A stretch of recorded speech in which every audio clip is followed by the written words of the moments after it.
Okay, we're going to open up the general business in public session for the meeting and welcome everyone again to our meeting today. Obviously, summer solstice, first day of summer, and perhaps most important, National Indigenous Peoples Day. And I just want to share with everyone who's joining us in public that one of our panel members, Matthew Hickey, is not here today. He's celebrating the National Indigenous Peoples Day, but he has shared with the panel a special personal statement that he has prepared. And I'm going to make reference to the four points that he would like us to reflect on. But before I do that, we will do the usual acknowledgement, and I'll just briefly read it. Waterfront Toronto acknowledges the land upon which we're undertaking our revitalization efforts, part of the traditional territory of the Mississaugas of the Credit First Nation. Toronto is covered by Treaty 13 with the Mississaugas of the Credit First Nation. In addition, Waterfront Toronto acknowledges that Toronto historically been a gathering place for many Indigenous peoples, including the Mississaugas of the Credit, the Anishinaabe, the Chippewa, and the Haudenosaunee, and Wendat peoples, and is home to many First Nations, Inuit, and Métis people today. Okay. So with that in mind, I'll just make reference to the four comments briefly. We had a discussion about these, and you'll hear more about this in the future. Matthew's asked all of us to think about the following. First, commit to taking at least one course a year to help expand your knowledge around Indigenous peoples in North America. Second, take part in Indigenous events, learn through participation, personally reflect and understand your family's role in colonization, assimilation, displacement, and the actions you personally can take to help correct the systemic effects. And finally, really important, if you must read a land acknowledgement, which I just did, know how to pronounce the names properly, and always provide a personal reflection after the reading. It shows that you are thinking about what you have read. So I hope my pronunciation was okay. We won't get into a discussion here. We've had one, and the panel's committed to take these points very seriously, and we will be acting on those throughout the coming months and the coming year. So I did ask, it's not part of this acknowledgement, but I did ask Matthew what the term Turtle Island referred to. And do people know? I didn't know. North America. Okay. North America. Yeah. But he said it started here. Yeah. Oh, okay. The use of it, the utilization of the term started here. That's interesting. Some people thought it was Villiers Island. Much bigger, much bigger. So anyway, we're going to reflect and take this very, very seriously. So the other just brief announcement I want to share with everyone who's joining us in public is the official opening of Love Park at Queens Quay in York happens at 12 noon this Friday. Everyone's invited, correct? Gather, there'll be speakers and cast of many, and Claude Cormier, the landscape architect who created this, will be there. Well, as many of us, I hope. But you're going to need to encourage people to come out to that. And the final thing I want to share is so people joining us in public are aware, our distinguished founding member, George Baird, has decided to retire from the panel after extensive, dedicated years of service since joining the panel as a founding member in 2005. But George will be with us. The good news is he's going to be here for the July meeting. So we wish him well. And we, of course, as a panel are going to have a special honor for him and special dinner. And I think there'll be quite a few people there. So again, thank you, George.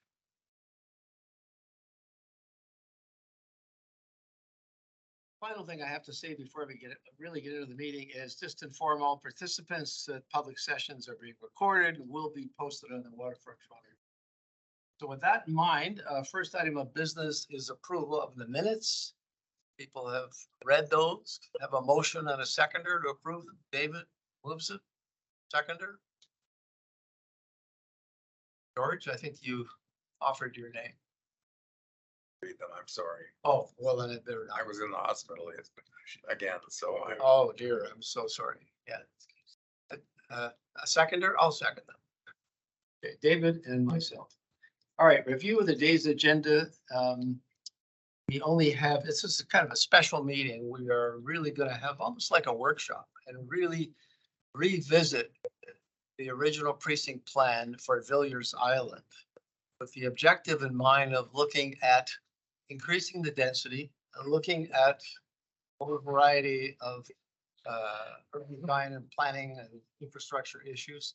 This will not be a short process, but we're going to start it today. And today, I think people should understand we're really looking at this as a series of ideas, a series of thoughts. There's a lot of material that has been presented, which we appreciate very, very much, that you'll see. And the three sort of options or three approaches that we're going to consider today. But I want to make it clear, none of these approaches are exclusive. You could mix, pieces of 2 and 3 and 1, and maybe we have option 4 and 5 and 6. Who knows? So this is just the start of that discussion. So it's going to be a very interesting afternoon. So updates, Chris, from the last meeting. Do you have material? Sure, yeah. So just looking back at last month's projects that came to our panel for review. The first item was quayside infrastructure and public realm. We have shared the panel's consensus comments with the proponent and also with city staff. So right now the team is continuing to coordinate Parliament Plaza with QILP. And they've also received comments back from both the city and QILP for the 30% design. And the next milestone is working towards 60% submission. The last review, did not include Parliament Plaza, so that scope of the project will come back to the panel for schematic design review sometime in the fall. We also reviewed One Young phase 2 and 3. So we also have circulated the consensus comments to the proponent. Waterfront Toronto is meeting with city staff to discuss the corner open space. And we will schedule a debrief meeting with Pinnacle sometime later in July. So Paul already noted the York Street Park opening, so maybe we're just going to keep going here. So looking ahead, the tentative agendas for July and September. July, right now we're looking at Quayside master plan and the urban design guidelines coming back for their second review draft plan. Queens Quay East Road and public realm will also come back for schematic design. And we are also expecting Reese Street Park to come back for schematic design. In September, we are going to look at Foundry site, which is 153 to 185 Eastern Avenue, coming back for schematic design. So we looked at this project 2 months ago. And then, like I mentioned earlier, Parliament Plaza for Quayside Public Realm will also come back. Okay. Yep. Anything else? September. Oh, That's it. Yeah. okay. All right. And I don't think there'll be an issue here, but I have to ask, is there anyone here who wants to declare a conflict on the discussion we're going to have this afternoon? Person or online? No?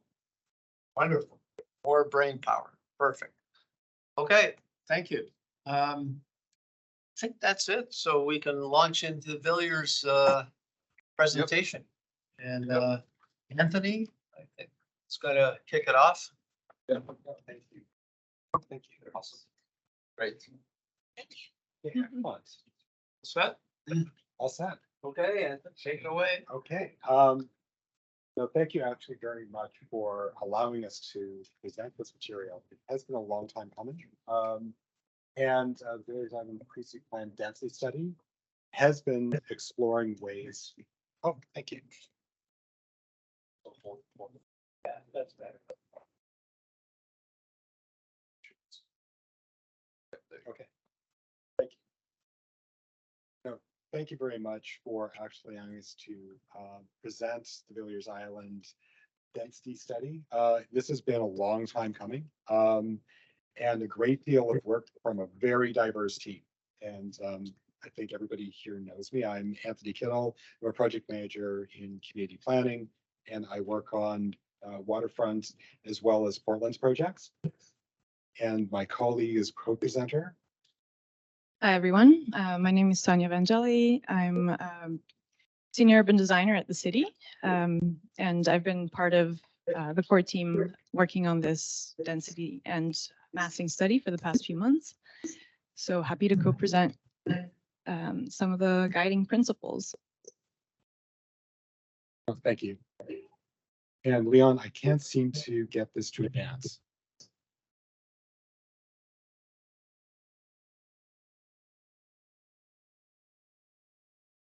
Can you click that?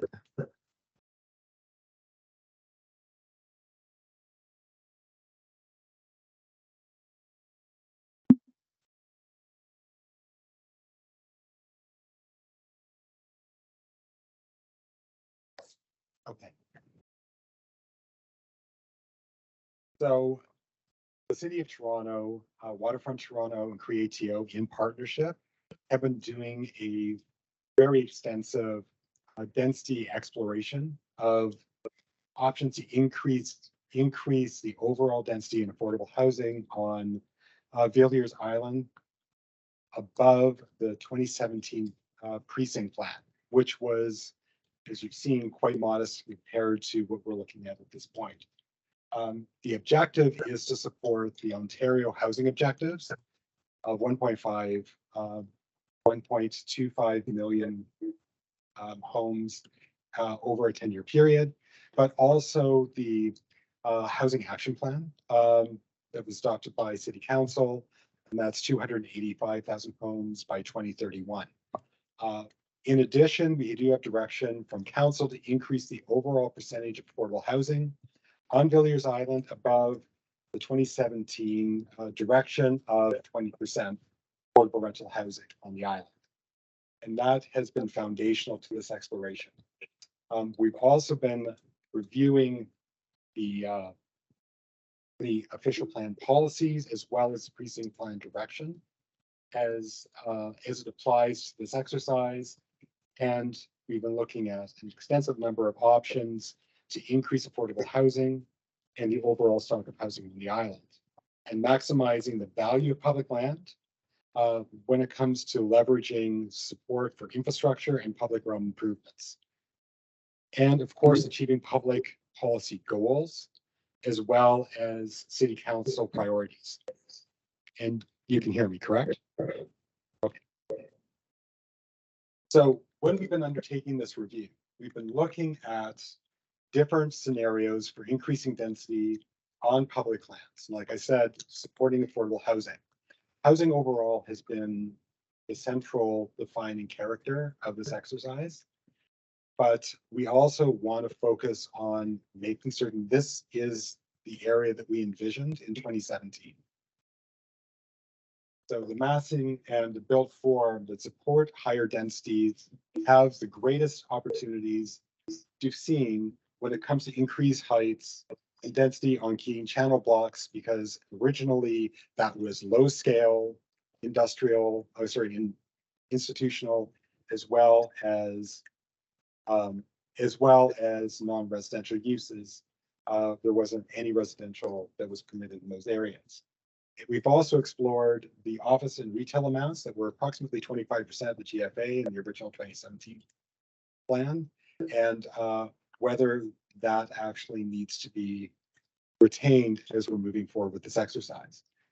What's important is that we've been looking at a suite of due diligence studies to see if base density on the island could be supported, such as the transportation and transit network capacity, including before we actually achieve LRT on the island. Community facilities need to be recalibrated for higher densities, of course, and we're really focused on what those impacts will be of higher density on the parks, the public realm, and of achieving sustainability and our climate positive objectives We've been focused on land use compatibility as well, and whether higher densities could be achieved, while, of course, allowing the industries in the port to continue to operate within the port lands. A focus on affordable housing, and that's methods of achieving higher affordable housing percentages, in addition to density, so different models, and making certain that any infrastructure and servicing capacities can support that increased density. And we've been focusing also on ensuring that there is pedestrian comfort. So can increased density also allow for positive thermal comfort outcomes and solar access. And Billy Bishop Airport controls is also a key consideration in any of our density and height recommendations. So foundational to the study is a series of key policy priorities. The first, and I know this is belaboring the point, this is going to be a common theme throughout this entire exercise, is a provision of housing and affordable housing and maximizing those opportunities. But we also want to be reflective and sensitive to the overall policy as well as OPM and precinct plan build form guidance. We're trying to minimize shadows on key public realm areas, as well as making certain we don't shadow the low top of bank with the new river valley, especially if it impacts sensitive habitats, such as newly established wetlands. We're looking for designs in positive, climate positive communities, and that's foundational, as well as conservation of heritage resources and respect for key views, which were organizational principles within the original precinct plan. So through the work that we've done to date, we do have some preliminary outcomes. I think that's going to inform the conversation we're having today. The first is that we've confirmed the Villiers Island vision and precinct plan principles will continue to guide our review. And we've taken that lens through all of the work that we've undertaken. So we've established also the importance of complete community approach. So we want to make certain this is an inclusive, complete community with the facilities and the public realm spaces to support that population. We reviewed and considered precedents in Toronto, New York, Chicago, as well as London, Sydney, and Oslo, and taking a look at those built form precedents, but also their organizational principles. And a key move was the intensification of Keating Channel. And so we've looked at it through a different number of iterations about how density could be accommodated. And that ranges from mid-rise and tall buildings with a mid-rise character above 11 stories to tower and podium.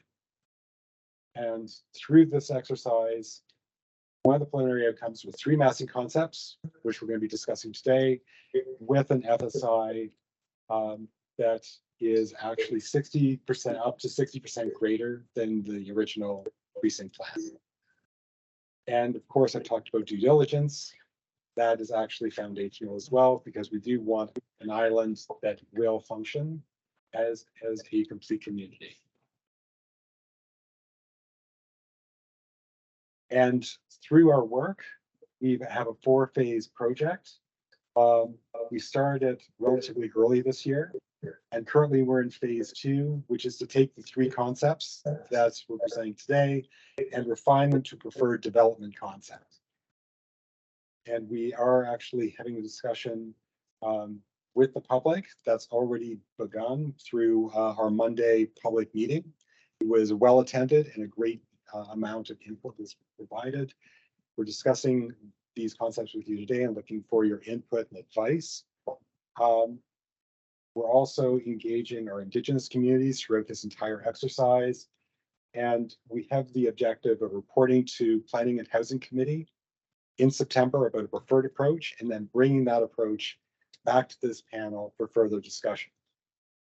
And we have an objective of reporting out to City Council about the preferred approach, including the finalized preferred approach, including an updated precinct plan, policy, as well as zoning that would implement that plan. in the first quarter of 2024. Thanks, Anthony. So without spending a lot more time, I just wanted to provide a little bit more background of the 2017 Villiers Island Precinct Plan.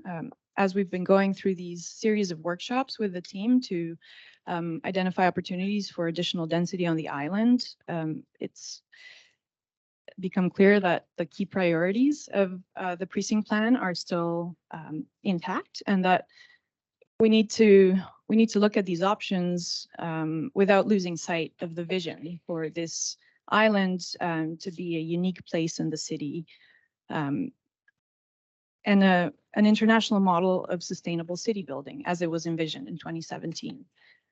It is truly a unique place with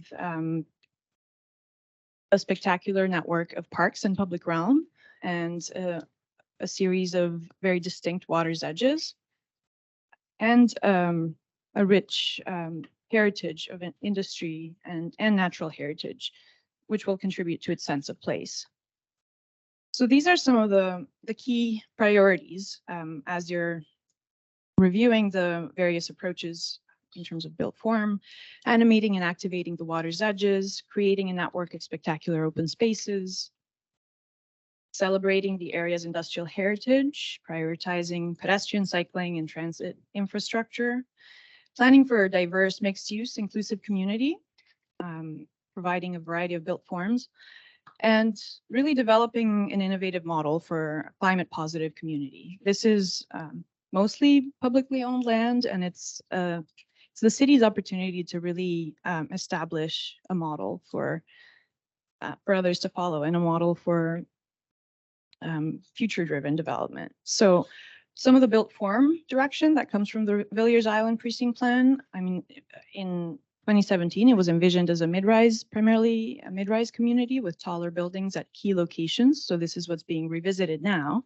However, we still want to be strategic about how we locate density and height in relation to the public realm. Built form reinforcing the distinct island experience and character, so setting it apart from the surrounding context. And some of the considerations in terms of built form going forward, creating a skyline, reinforcing the distinct character areas and places along the island, contributing to all-season parks and open spaces in terms of thermal comfort, leveraging passive solar gain, enabling daylighting, showcasing views to the water, to the parks, and to industrial landmarks, and maximizing sunlight on the public realm, which has been a key priority. So just quickly, it's, it does not need to be said that Villiers Island is a really unique place compared to the central waterfront and the rest of the waterfront of Toronto, which is a much more linear experience to the water. Villiers Island provides a very unique water's edge on all of its four sides. It's got the naturalized river valley on the south, Villiers Park and the river, the Don River to the east, the iconic Promontory Park and Harbor to the west, and importantly, a two-sided channel, the Keating Channel on the north, which is a unique opportunity and unique condition for the city. So here you can see and plan a little bit more the various components of the public realm. We would like to ask you specifically to think about the built form options and approaches that you'll see in relation to how they frame the various public realm conditions on all four sides, and also connecting the Keating Channel to the north, which was envisioned as a kind of public living room for the island. There's the old Cherry Street corridor, which is envisioned as a pedestrian priority connector of the Keating Channel to the river, and Center Street, which is also envisioned as a kind of winner shared street connecting the island across east-west. And so how the built form relates to these spaces, and the scale is key to establishing this kind of unique experience on the island. And just showing a few images of what some of these spaces might look like, just to have them in your mind as you're considering the built form, also in terms of protecting sun access and thermal comfort in these spaces, which is a really key priority. So this is the old Cherry Corridor looking toward the silos to the north. As it meets the Keating Channel, Silo Square. And as I mentioned, the Keating Channel is a unique opportunity, a unique condition in the city to become an activated urban canal with generous public space on both sides, with active uses at grade. And so one of the key questions or key considerations that we've got for the panel is, as we look at the emerging idea of intensifying the built form, the scale of built form along the channel, is what is the ideal or appropriate scale along here to frame the public spaces, to in terms of creating adequate sky view and allowing sunlight to the promenade. This is a unique experience for the city, so it's really important that we get it right. And so this is one of the key considerations we'd like to ask you. More broadly, we've got a few additional questions. So you will see a series of 3 approaches to deploying density on the island in different ways. So some of the questions we want to ask are, do the height and density increases above the Villiers Island precinct plan seem appropriately deployed and scaled? Are they consistent? Are they aligned with the vision and key principles of the Villiers Island precinct plan that we went through? Do these approaches appropriately respect the surrounding parks and public realm and achieve adequate solar access? And as you consider, what are some of the strengths and weaknesses of each approach, and what would you like to see carried forward in a preferred option? On the Keating Channel specifically, do the increased heights and densities seem appropriate from an urban design perspective? How do they relate to the water's edge promenade and public realm along the Keating Channel?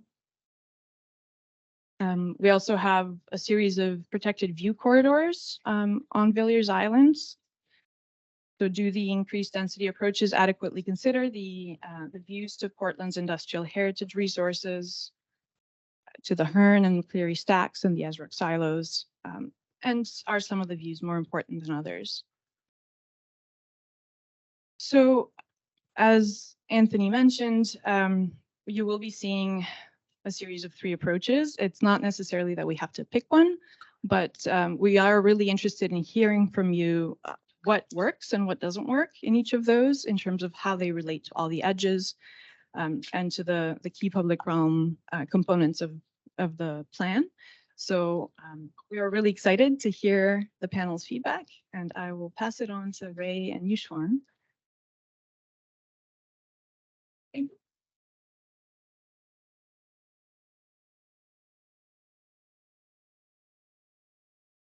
Thank you, Sonia. Hi, my name is Ray Tasaka. I'm a senior urban design manager with Waterfront Toronto, and Yushwan here.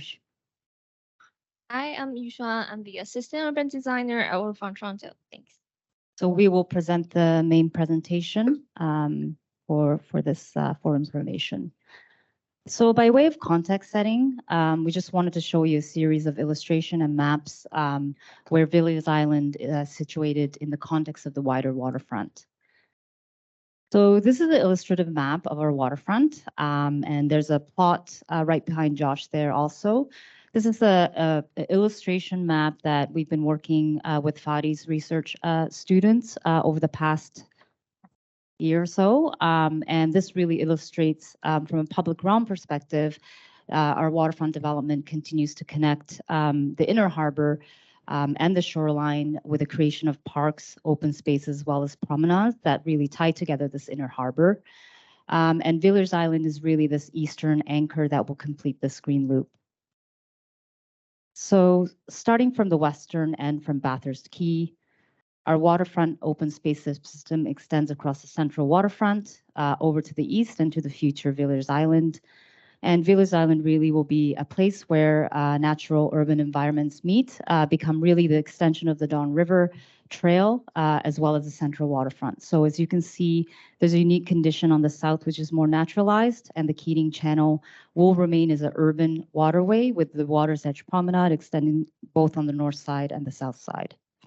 So since 2017, the western part of the central waterfront hadn't seen significant changes, but east of Bay Street has seen a lot of number of mixed-use densities either proposed or planned under construction, like Loreang Precinct, East Bayfront, as well as Quayside, and Dockside completed construction, and Bayside, half of the development is completed. As well, moving east, Keating West and East precincts are undergoing planned development as well. This is the current snapshot of the eastern waterfront with a planned development in orange. So anything colored in orange includes sites with an active development application, also sites that are in conceptual stage, such as Quayside, as well as sites that are planned to undergo precinct planning, such as Keating Precinct East, which is north of Villiers Island, McCleary District, and further into the future, South River and Polson Key, which is south of Villiers Island.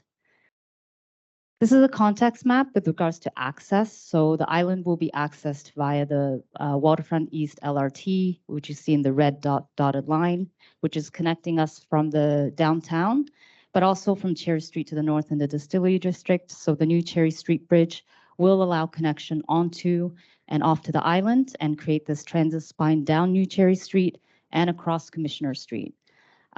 There's 2 proposed LRT stops, and from these 2 stops, all parts of the island will be within a 5-minute travel distance. And further to the Distillery, Quayside, and Bayside, they'll be accessed within a 10-minute walking distance. From a marine use perspective, so these are the blue dots and the blue lines, Parliament Slip is contemplated as a future potential marine node that would expand water-based transportation to the eastern waterfront, but also further into the Keating Channel. In addition, there's canoe and kayak launches that are proposed, where you see in the smaller blue dots for non-motorized recreational boating in and around the island shoreline.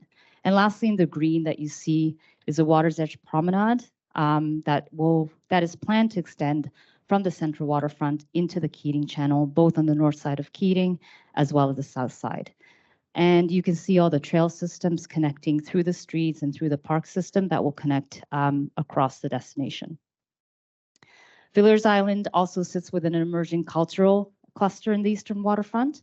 So in addition to the existing public art in the West Don lands you see in the north, there are many temporary and permanent public art and cultural uses planned in and around Villiers Island. So from the left, you see on the dot number 14 is a Sherburne Common. This will have a future destination art piece. And Quayside, Keating West precincts, also cultural institutions are planned. Within Villiers Island, there's an art trail in River South and Promontory Park areas, which will add to the island's cultural experience. On the island, there's 2 catalog use sites. So these are the 2 pink dots, which were proposed in the precinct plan at Esrock Silo and Promontory Park North site. There are 2 community uses proposed, New Cherry Street, a community center, and a school site to the far east on the opposite side, adjacent to the future's Villiers Park, where local park amenities are contemplated. And lastly, there are heritage structures and buildings that Sonia mentioned to remain. So these are the pink buildings on the islands that you can see, which are clustered in the middle of the island. As for density increase exercise, it was based first on the key principles of the 2017 precinct plan, but these were the additional considerations that we examined as we looked how to intensify the density. So the starting point, again, was a public realm vision, which is really a network of both natural and urban park systems, which really will serve and connect both local and regional attractions on the island. So these are some of the attractions that are both underway as well as planned. Some of the fixes were established, which are the street grid in orange, which includes New Cherry and Commissioner Street under construction as part of the Portland's flood protection project. And the heritage structures that you see in purple, as well as buildings, these will be remained on the island. And the cones, the view cones that you see in the dark green, these were really important skyline views and street level views that we studied to really ensure that the prominence wasn't impacted.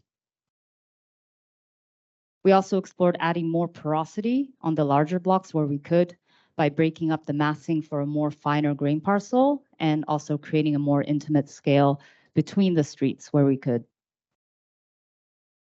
So as you can see, this is one of the options site plan.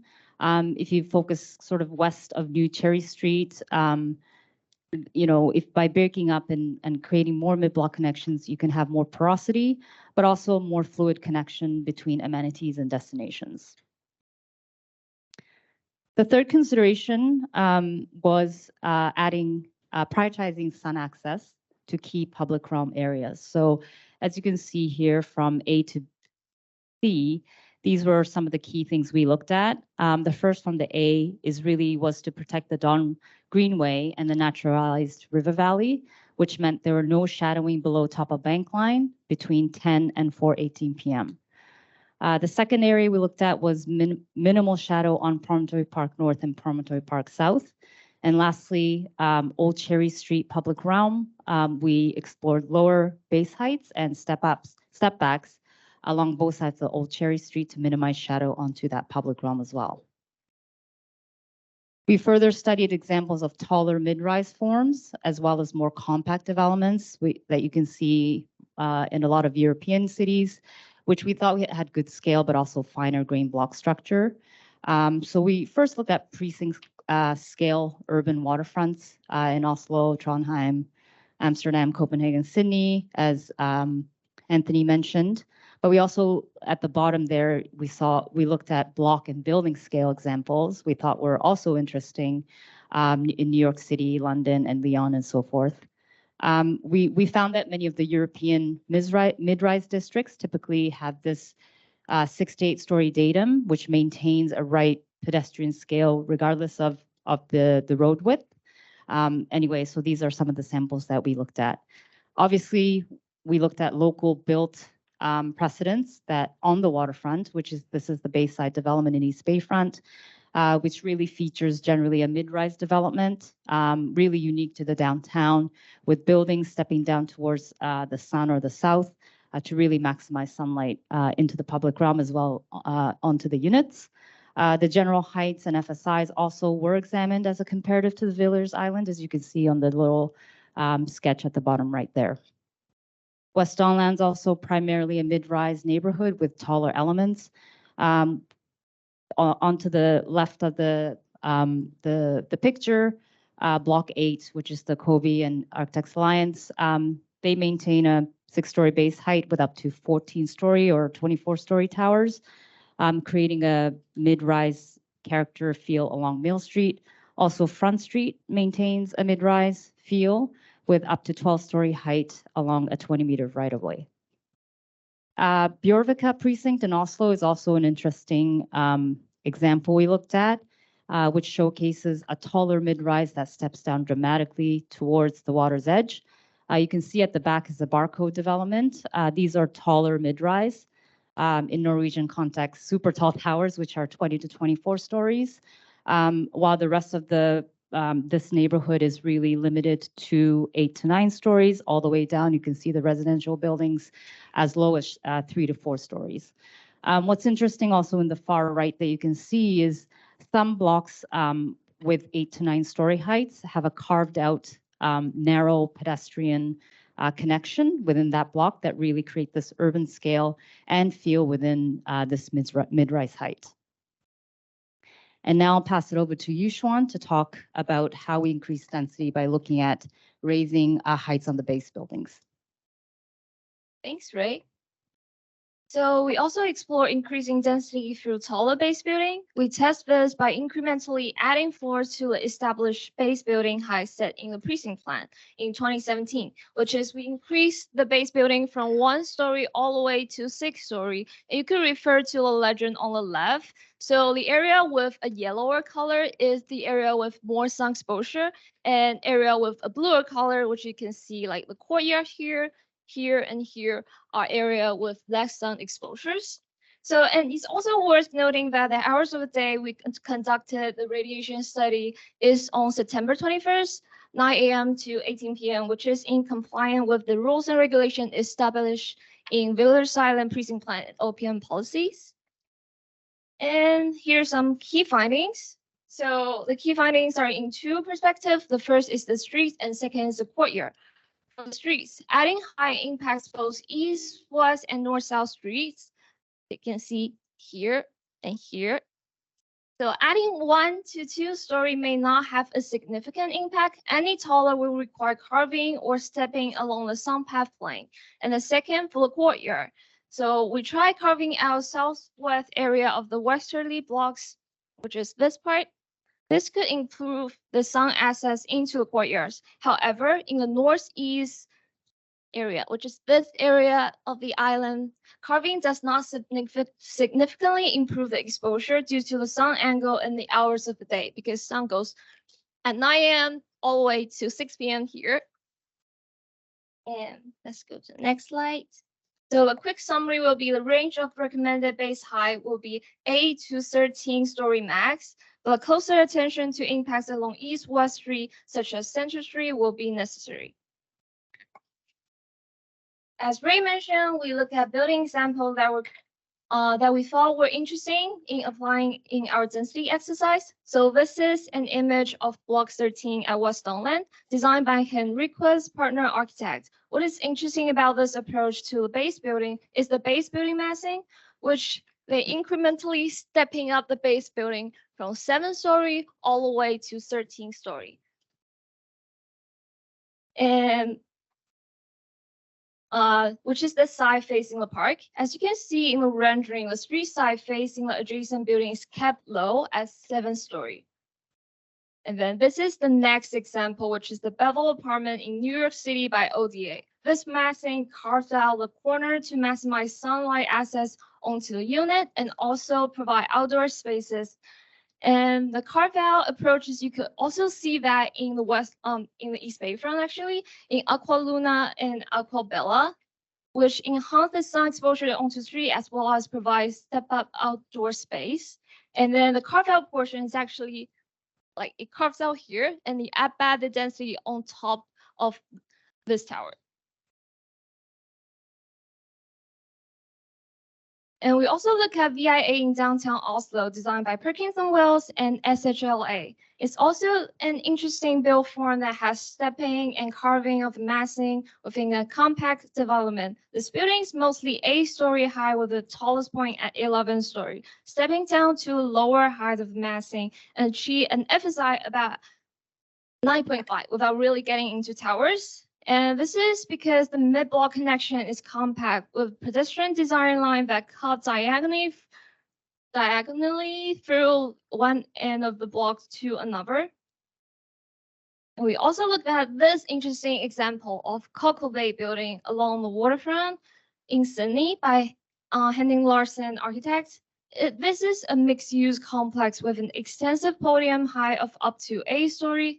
What is interesting about the podium is there's a lot of articulation to the building, as you can see on this slide. And if you compare this slip to this volume, they're actually very similar volume, but with all the articulation, you give it a more like a breathing space and create a more vivid relationship to the water's edge promenade. And this significantly reduced the building volume at a lower level and create, and then we also explore increased density along heating channel, which is not contemplated at the time of the precinct plan. So on the left, this is a diagram showing the 2017 precinct plan concept, which aimed to frame an urban living room. with short buildings along Keating Channel and taller elements south of Village Street. Our Keating Channel has a waterway width of ranging from 36 meter all the way to 60 meter from the narrow part and to the wider part, and the river range and the right of way ranging from an approximate of 75 to 90 meters. And you can see on the right hand side, we explore different height approaches along the channel. So you can see in approach 1, we have 1:2 street wall ratio, and approach 2, 1:1, approach 3, 1:0.5. And sorry, which I will walk you through some key precedent that we study in the following slides. This is Chicago River, where it's lined by tall buildings, and the river walk that's animated by a lot of seating area, cafe, and restaurants. This is a section in the axial drawing. The right-of-way condition vary throughout the river. This section extends west of the Trump Tower, which is this tower, and then have a street wall ratio of 1 to 1.5. The buildings are also close together in some areas. We also look at Wine Haven City in Rotterdam. This urban waterway has a condition where there's mid-rise building lining the channel with taller towers behind. The street wall ratio is about 1 to 1.2. And this is a cross-section of Wine Haven, while the taller towers are set back from the channel itself. The tower separation distance, as you can see on this corner, is actually pretty intense. So in some instances, the distance is small as 13 meters between each tall element.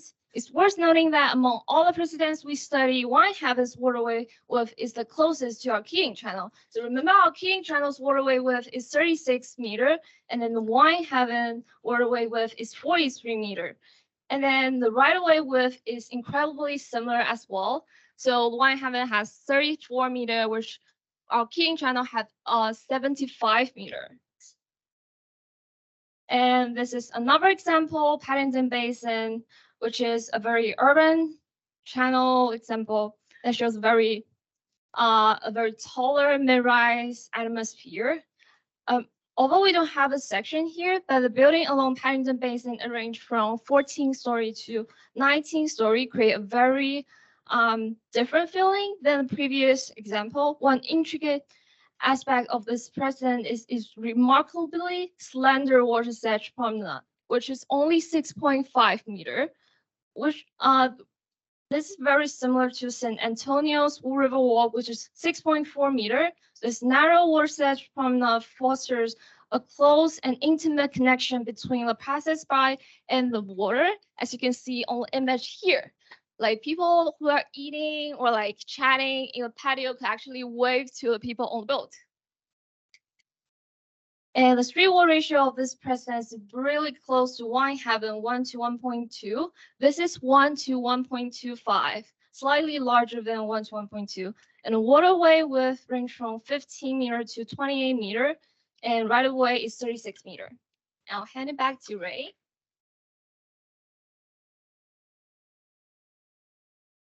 So now we talk about the density approaches.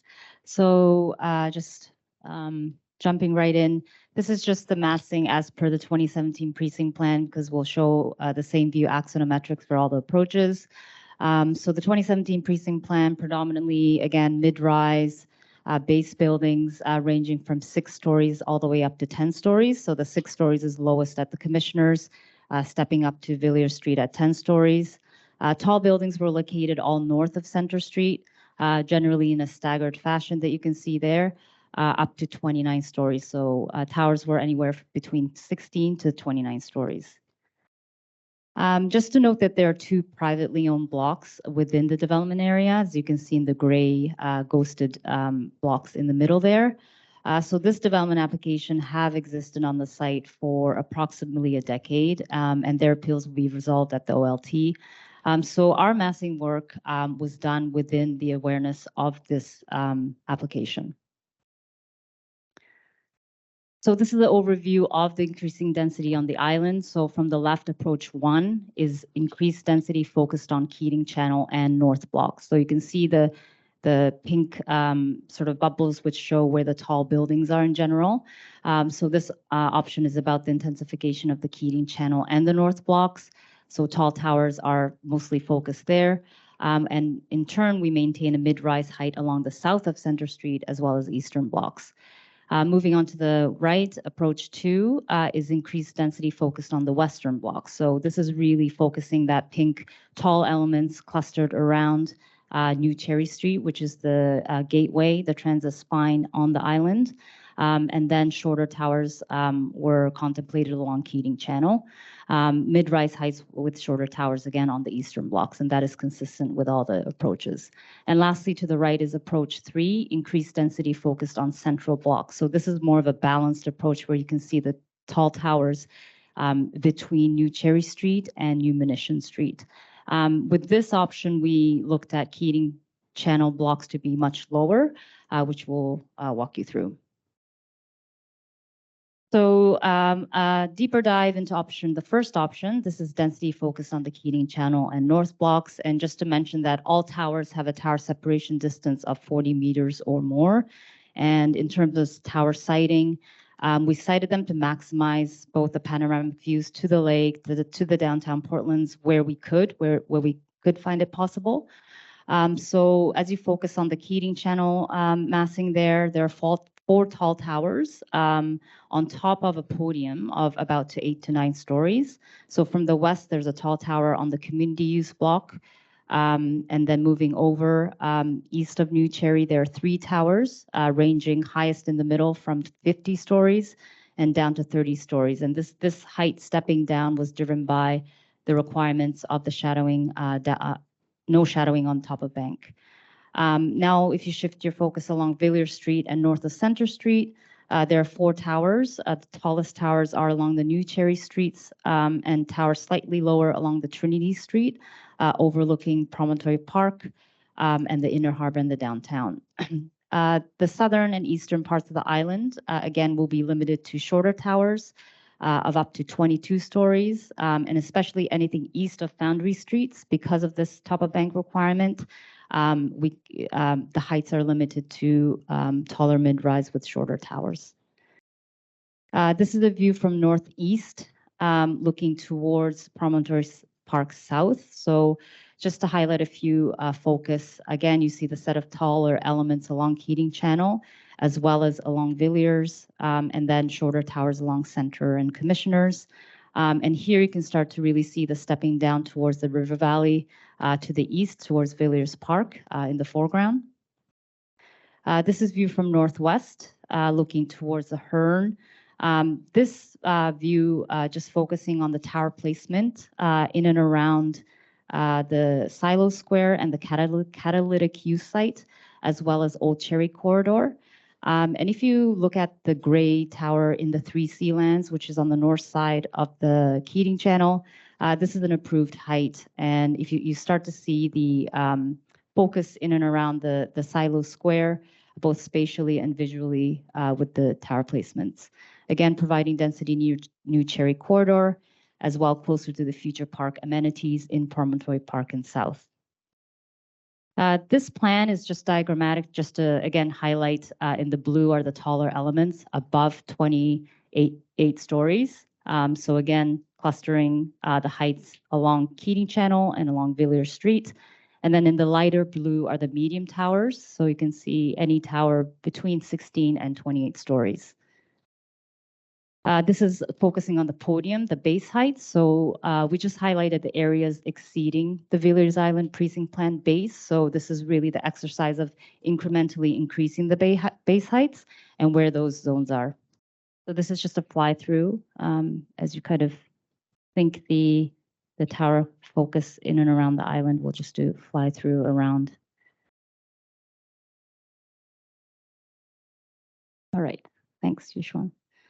So this is around Canoe Cove, Promontory Park South, looking through Center Street, Keating Pedestrian Bridge, New Cherry Bridge, and New Munition, rotating back to Villiers Park,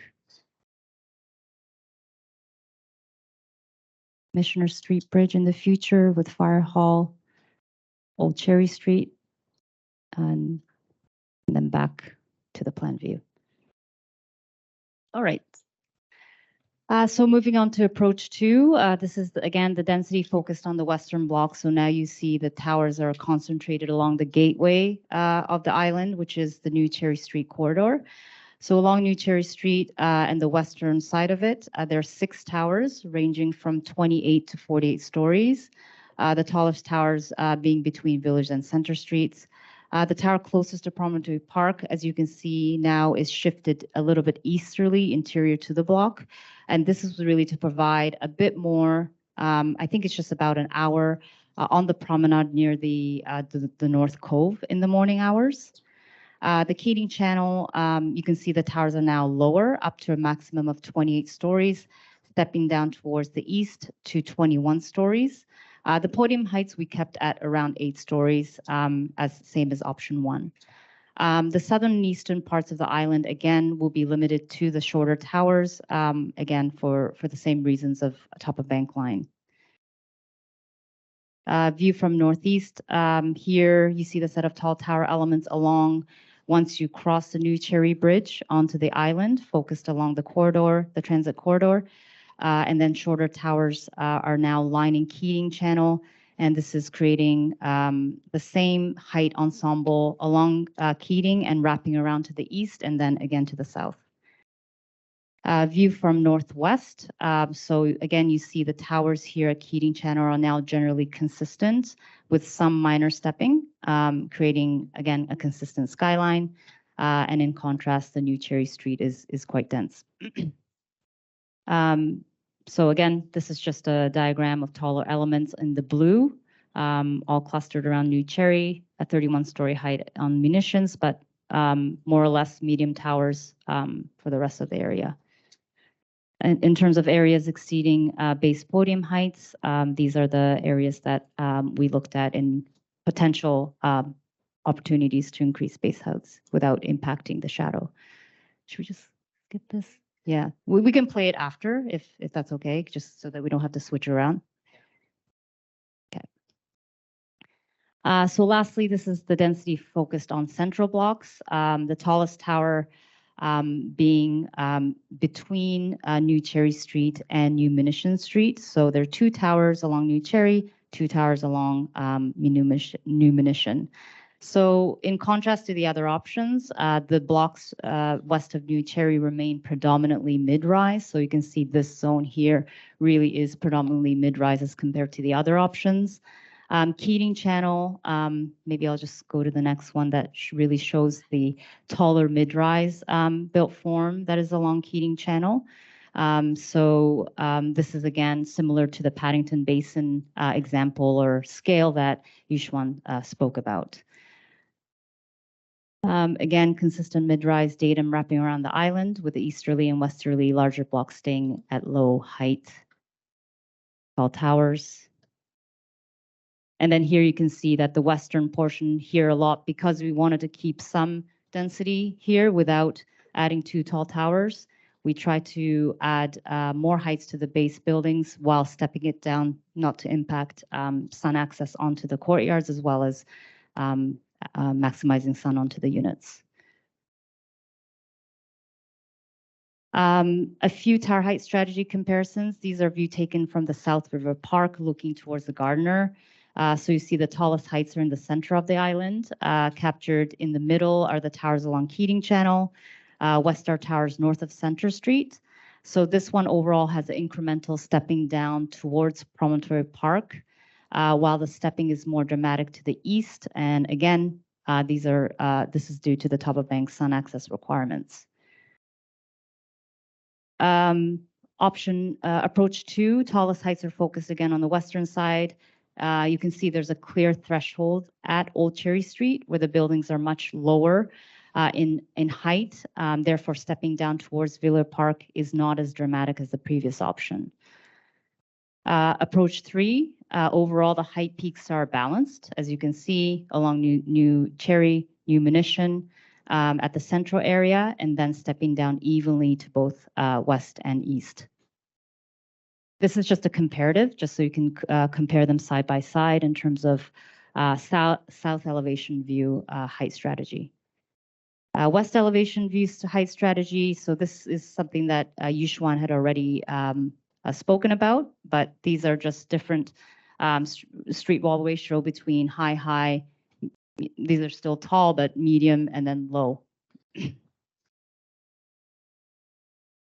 This one is view taken from the north side of Keating. So imagine standing on the north side looking back to the island, but this is really just focusing on the buildings along Keating block. So as you can see on approach 1 at the top, there's a dramatic height pattern from east to west with a peak at the center of the block.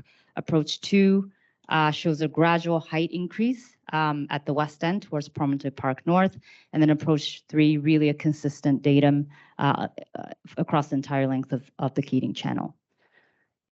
We have an hour to hour, but this is just an animation showing the sun shadow hour by hour between 9 to 6 p.m. on September. So you can see here, just focus on maybe this tower here as the shadow casts in the morning time. And then I'll switch over to option 2. This is not just the difference, but just wanted to show the impacts to moving the tower inbound from Promontory Park North. It actually increases about an hour or so of sunlight in the morning. Obviously, with the shorter heights here, there will be less shadow for a longer time of period. But you can see the taller tower shifts quite quickly across the day. And then approach 3 with even shorter towers on Keating, it will improve sunlight access along the Keating Channel as well. And lastly, key views. So key views were established with regards to official plan amendment as well as precinct plan. We tried to maintain the important views to them and also retaining the prominence of these heritage structures. So skyline view was really important. This is a view as if you're standing on Sugar Beach looking back to the Portlands. All options, as you can see, currently maintain views to the Commissioners and the Hearns chimney stack. So you can see the chimney stacks there, as well as the S-Rock silo. So this was a key view that was in part of OPA as well as the precinct plan. Approach 1 at the top in general, highest you can see at the north end, eventually lower at the south. This is just, again, just the height pattern that you can see in between. And approach 2, low peaking at the center, and then approach 3, low at both ends with sort of this undulating heights in the center.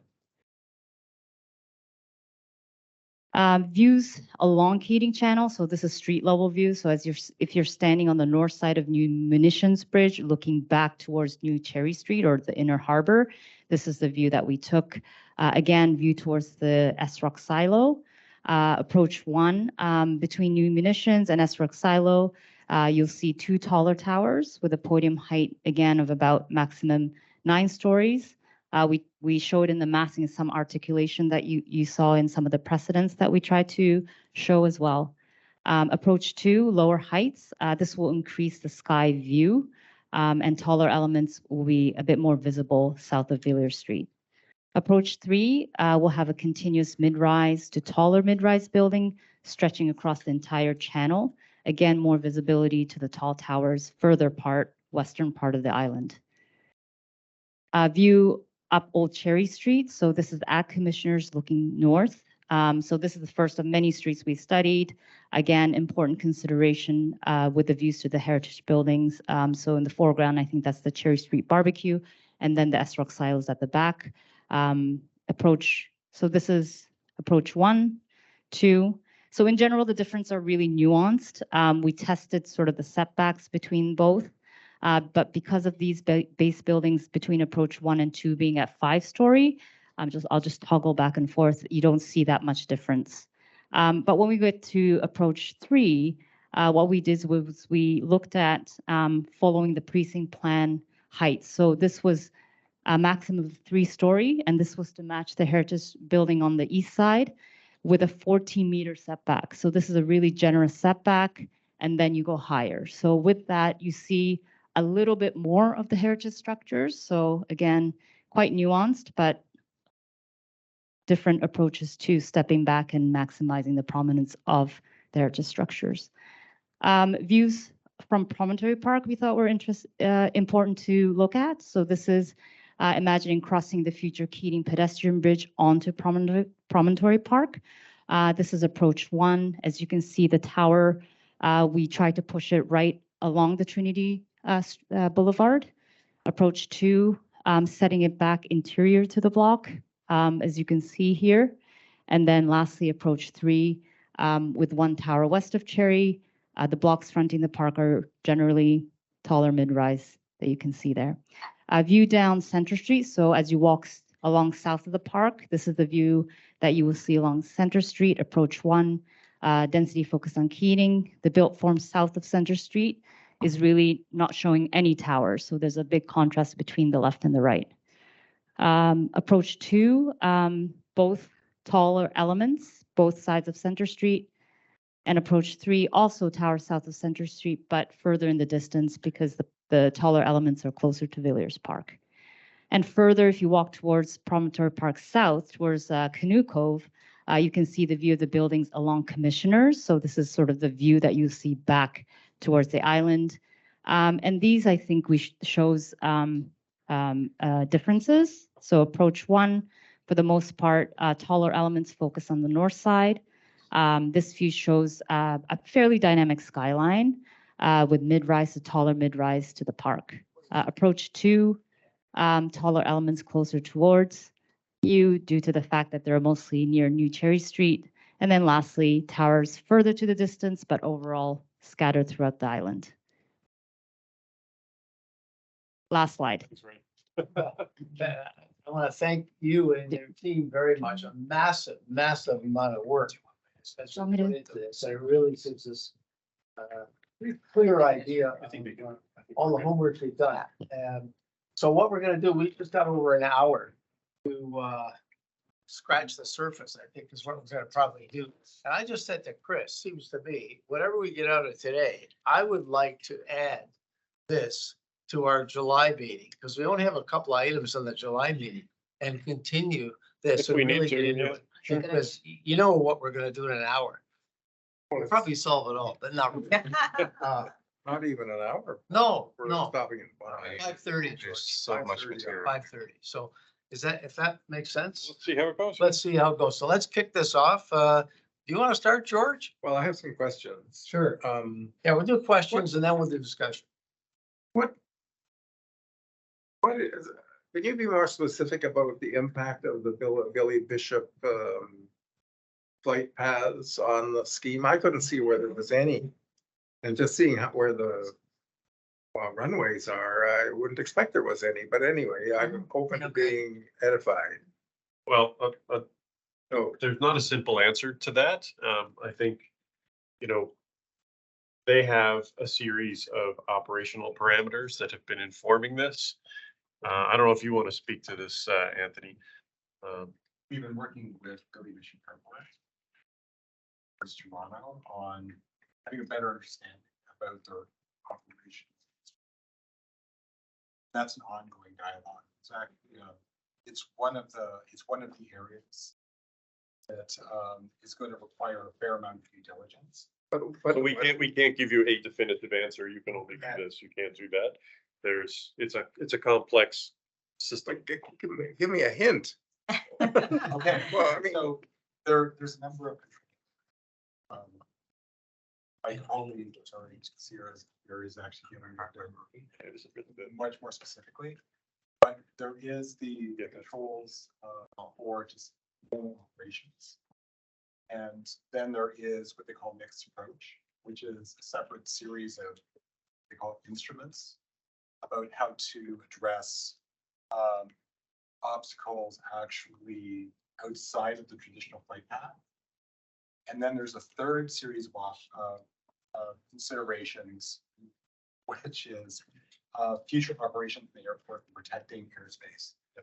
And it's a really complex interplay of these instruments and actually defining the things. And this is why I'm looking to who has been dealing with this much more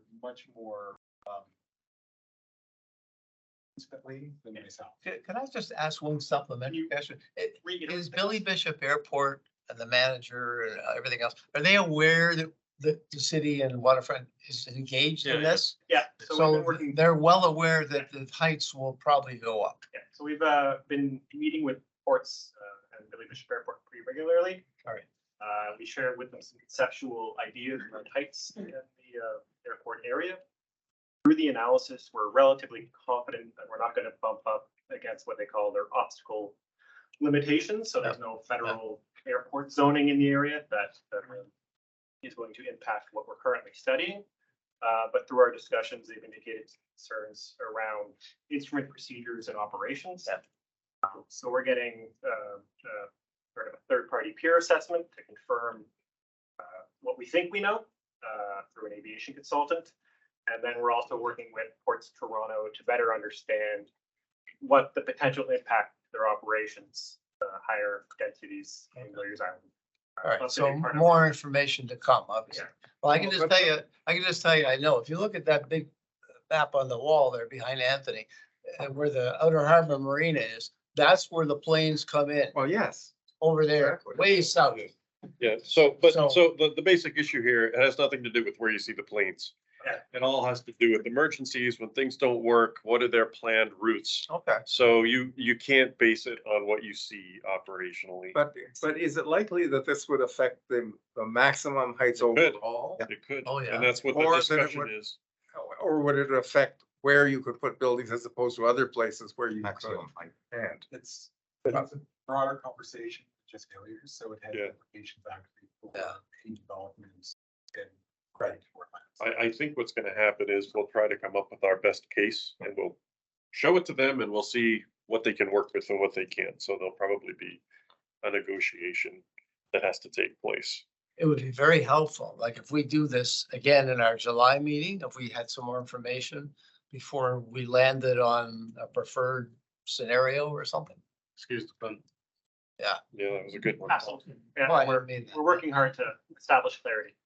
Okay, I'm not finished. questions, more questions. Yes. I'm gonna go around, I'm gonna get all these questions. No, I'm not Sure. finished. I know that. I'm coming back to you. Or is it about at them adjusting and recalibrating their instruments? So it's both. So if we put color towers there, it would require them to possibly make changes to some of their, All right. they call them missed approach features. Okay, George. Okay, then the impact of that wetland on the west side of the Dawn, east of the east end of the east block.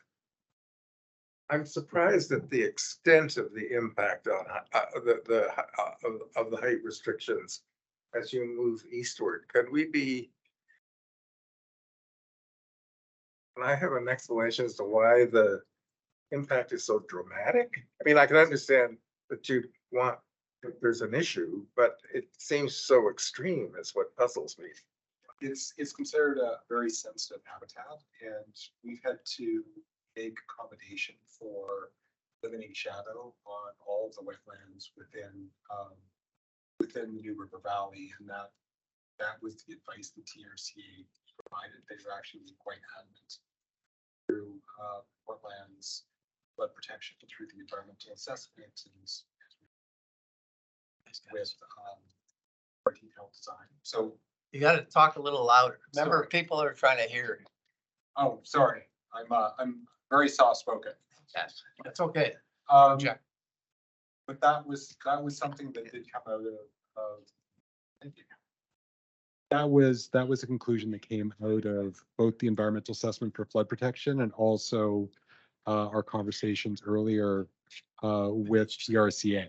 And so even the bridge that connects South River precinct with Don Roadway, the future extension, that actually had to be modified so it avoided casting shadow onto the wetland within Don Greenway North. So Okay. this is something though we could take a further look at to determine if there is a further impact. If there is some tolerance for All right, more questions, George. Well, just so this may, because at the moment you're saying that the best you can do in the east blocks is 22 stories on the west side of the east blocks. That's the highest these things show. Yes. At this point, to avoid shadow below. Any other questions? Yes. Yes, please. Please. Keep going. I don't know how I We'll could. do George today. We'll finish with George in July. I don't know. My brain is not what it used to be. Oh, no. I don't remember there being a private development in the middle of the block of the site. Oh, that's always been a privately owned site. Right. Okay. So, I mean, given what happened to us at our last meeting, and given what they're showing here, and we were told this application is a decade old. Been at the Um, board for. There has been continued negotiation since 2012.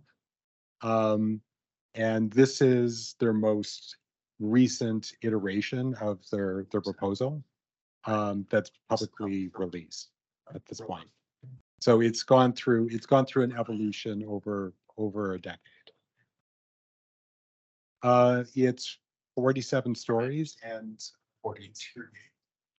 39, Well, the two, 47 and 39? 47 and 39. but there's a lot of the rest of their site that doesn't have tall buildings on it. Like, there's less tall buildings on their sites than there are on yours. So far. Well, that's what I'm asking. I mean, given what happened with Pinnacle. Yeah. Should we be anticipating? We need more information. And also, if their scheme is that old. Yeah.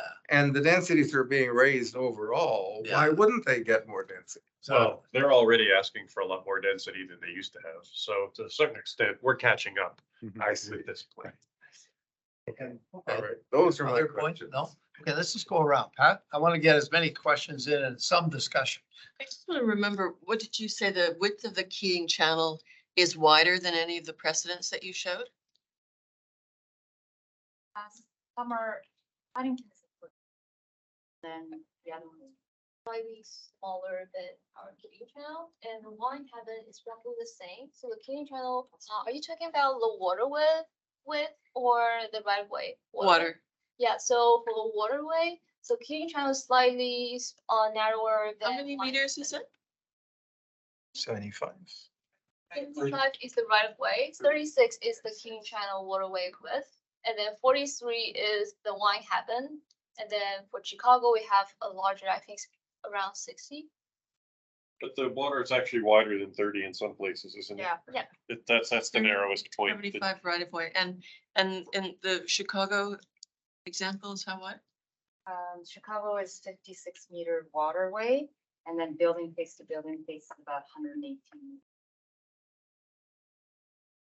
Thank you.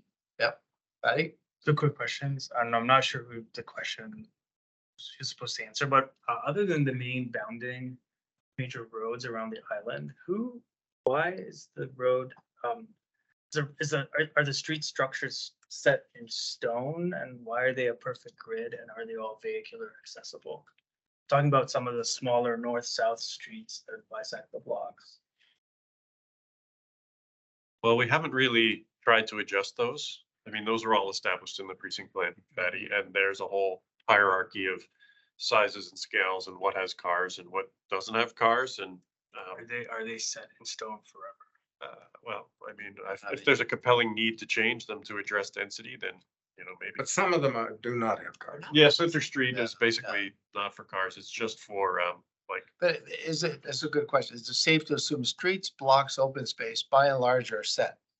that's the assumption. Especially I'm talking about the little streets that are, some of them, especially the north-south streets, like Old Cherry. There was a the great one slide where Boundary you showed Street. how this blocks became more granular Yeah. by just putting pedestrian. Yeah. Muses. And through in some them. of the approaches, they change. So I'm just wondering about Yeah. the blocks that are not inside each block. So look at example, approach 3, approach 2. Within the block themselves, at the most western edge, there's a completely kind of different structure happening inside the block. And I'm wondering, when do those little spaces become circulation? When are they courtyards? And how do courtyard building around the block become something else, like what looks like very narrow kind of interstitial circulation gathering spaces. So circulation vis-a-vis mid-block connections, what is a street, what is not, what is a courtyard, and what is not. And Yeah, so in the precinct plan, as Chris said, like the North South Street, Trinity, New Cherry, Old Cherry, Foundry, New Munition, Villiers Park, those were set. The mid-block connections were kind of notional, kind of dotted lines that at the time that urban strategy set that bill form, they would either, have entrance and then the south of the block, it would be, staggered, some were straight, so it was quite notional. So that's where we kind of looked at flexibility in the building type, and so that we could increase a bit more porosity through the larger blocks. So as you can see, especially in approach 3, the western blocks there, we tried to do more porosity, but also maybe more fluid connection, so it's not always straight. So that's the things we played around with, and that wasn't. so there is some flexibility in that. I Like think- a little. Okay, I mean, that's, I don't know how much. I mean, we were hoping not to change it, so Yeah. that's, but none of it's built other than Old Cherry Street, which Yeah. exists, so we're not changing. All right. All right, let's keep going. Questions, David? Any questions? I just wanted one, I think I know the answer to this, but in terms of the shadow cast, then between the 3 schemes, there's an hour difference in terms of the shadows on the Keating Channel public realms. Is that the correct interpretation? When I talked about the hour, Yes. that was specifically the difference between putting a tower here, Okay. right at the edge of Trinity Street, and putting it inbound its interior. This will open up an extra hour in the morning of sun access onto this part. So not all across Keating Channel, just That this one part, area. okay. Okay. Yeah, that was it, thanks. All right. I would go to our guests online. I hope you could all hear me. Richard, are you there? Yeah, I am. Any questions? I wanted to understand the status of the area north of Keating Channel, the massing that's shown there, and whether there's a vision for that for the Keating Channel itself. And then also the area to the south of the Dawn and those white blocks that are there, and what their status is and the vision for that area. Okay. Anthony? So the blocks south of the Dawn are 2 precincts. One South River, which is entirely owned by City of Toronto CreATO, and then what we call Polson Key, which is almost entirely owned by two landowners. So both of those, that's notional only. It's subject to a precinct plan to actually bring forward a proposed built form, density, and massing scheme, and as well as address, of course, everything else the precinct plan does. So I would say that at the moment is a notional placeholder until that work is completed. Okay. Other questions? Bridget? Area to the north, like the north of the Keating Channel, all that massing there, and the vision for the Keating Channel itself. Sorry, my mistake. Actually, in many ways, it is the same answer. So there is north of the Keating Channel, to the east of Cherry Street. That's called Keating Channel East. It also is subject to a precinct plan. It is somewhat grayed out. The majority of that actually requires a precinct plan to be undertaken because it has to do with the Gardner ramp relocation and the realignment of Lakeshore Boulevard East. And that work is just beginning. It is in many ways just an update to the 2010 Keating Channel precinct plan for that area, which had the Gardner and Lakeshore in a different arrangement. But it also is notional. The one exception is the tall tower the tall tower that's New Cherry Street. And that's part of the 3C development. And that has been approved. And if I remember correctly, it also is 42 stories tall. And is all of the land privately owned, or is there any public land in that Keating zone? The Keating East is entirely owned by the City of Toronto and Creatio. And then I heard is there an RFP out for the Keating Channel? Yes, there is, phase 1. So we're looking at streets and blocks first.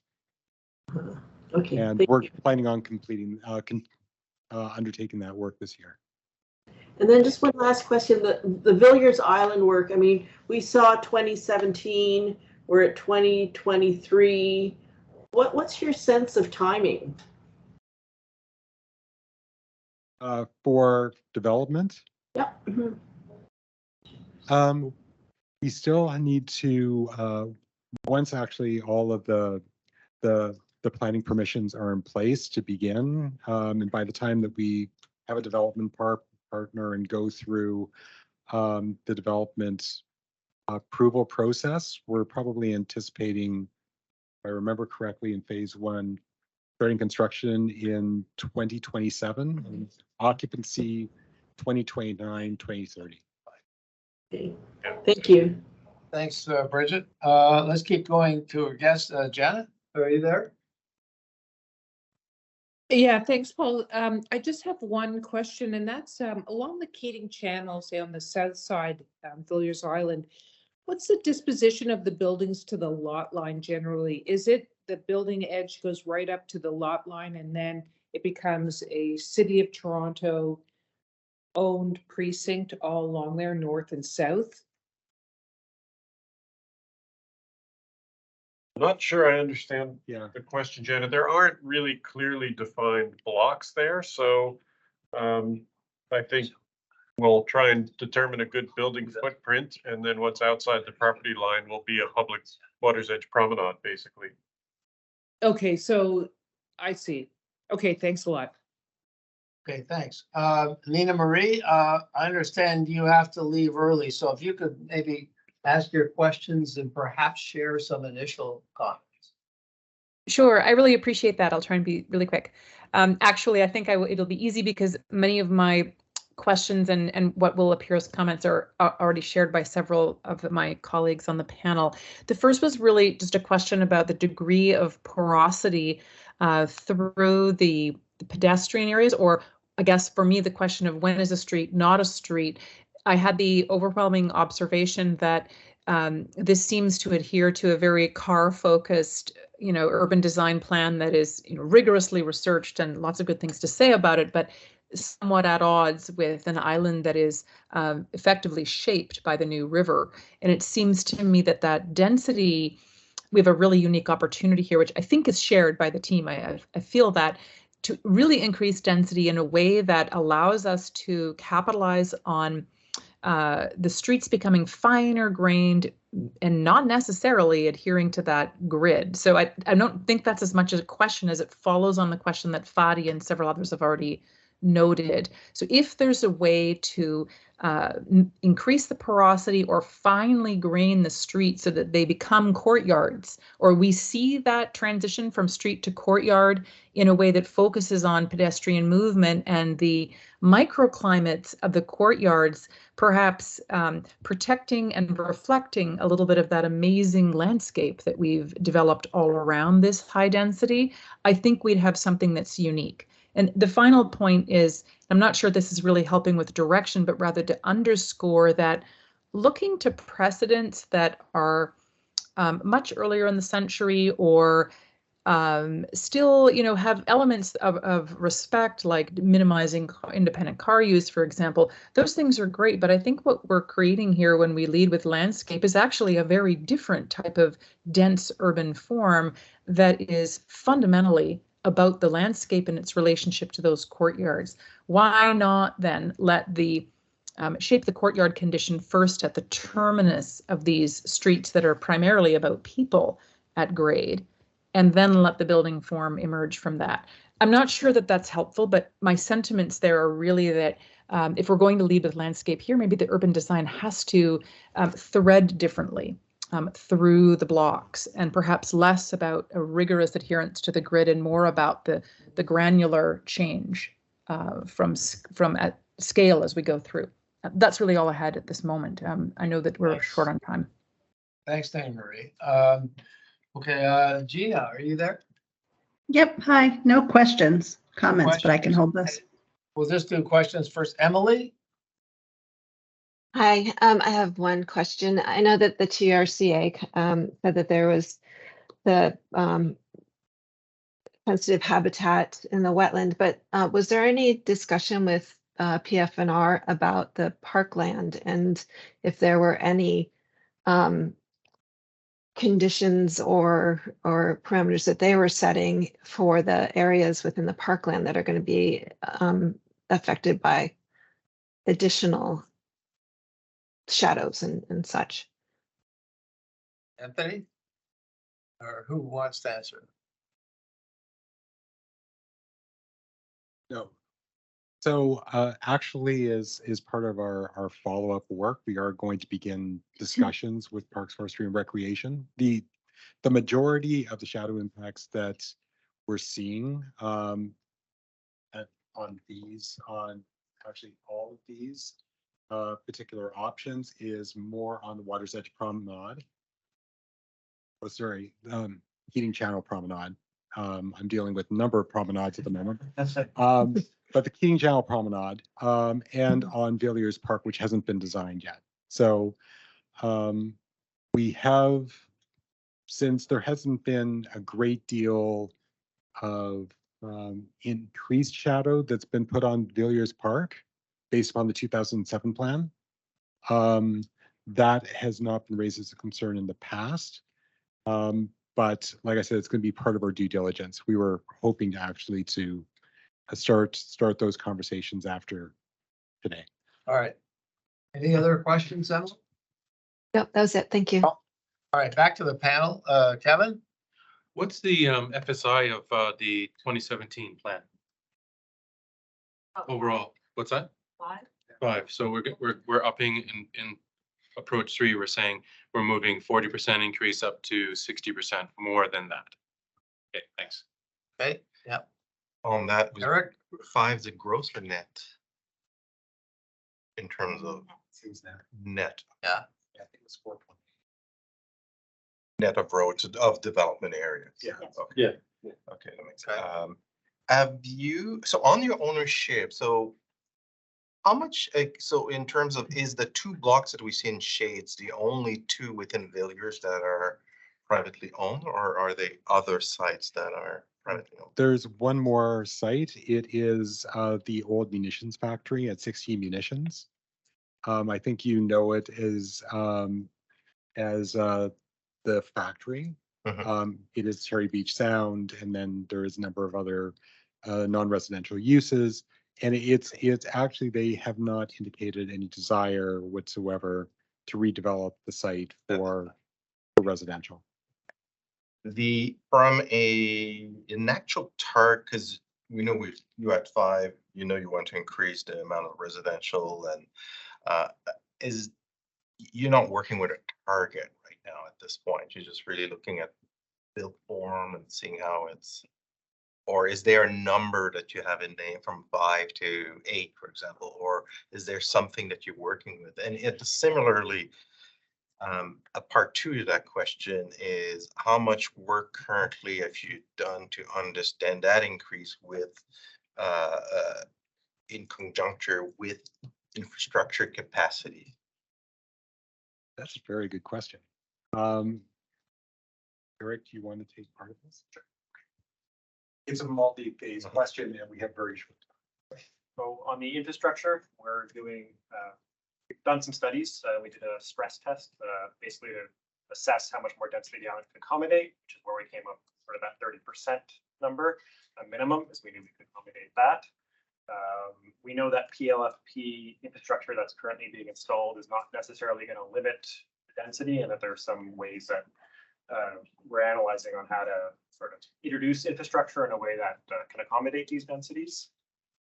And the limiting factor is more downstream towards a new pumping station that has to happen off the island. So that's a separate discussion, and that hasn't been built yet. So there's still opportunities to sort of review that, and that also covers a much larger area. So a 50% increase on Villiers or whatever is a smaller increase when you look at the entire geography of that area. So we don't anticipate any sort of servicing limits that can't be accommodated with these proposals.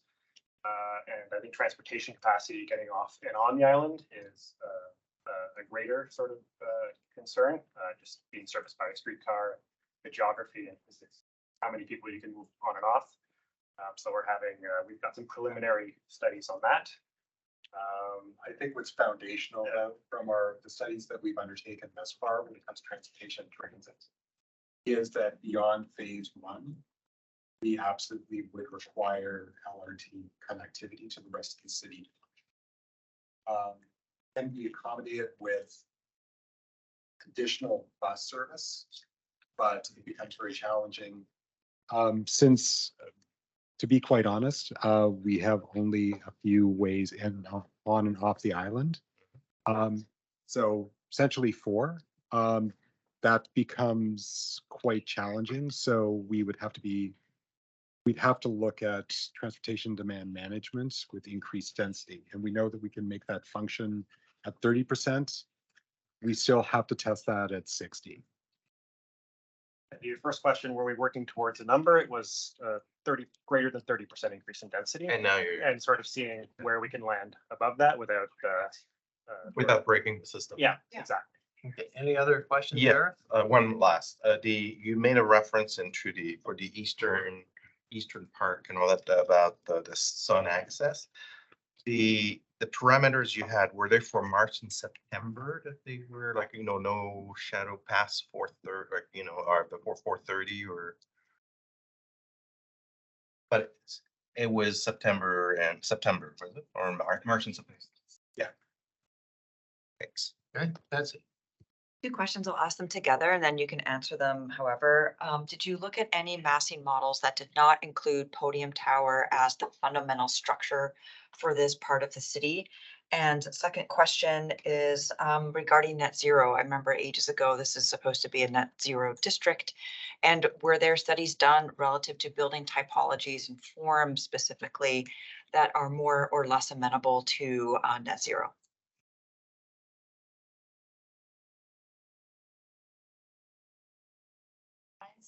Built form, stepping away from the podium tower.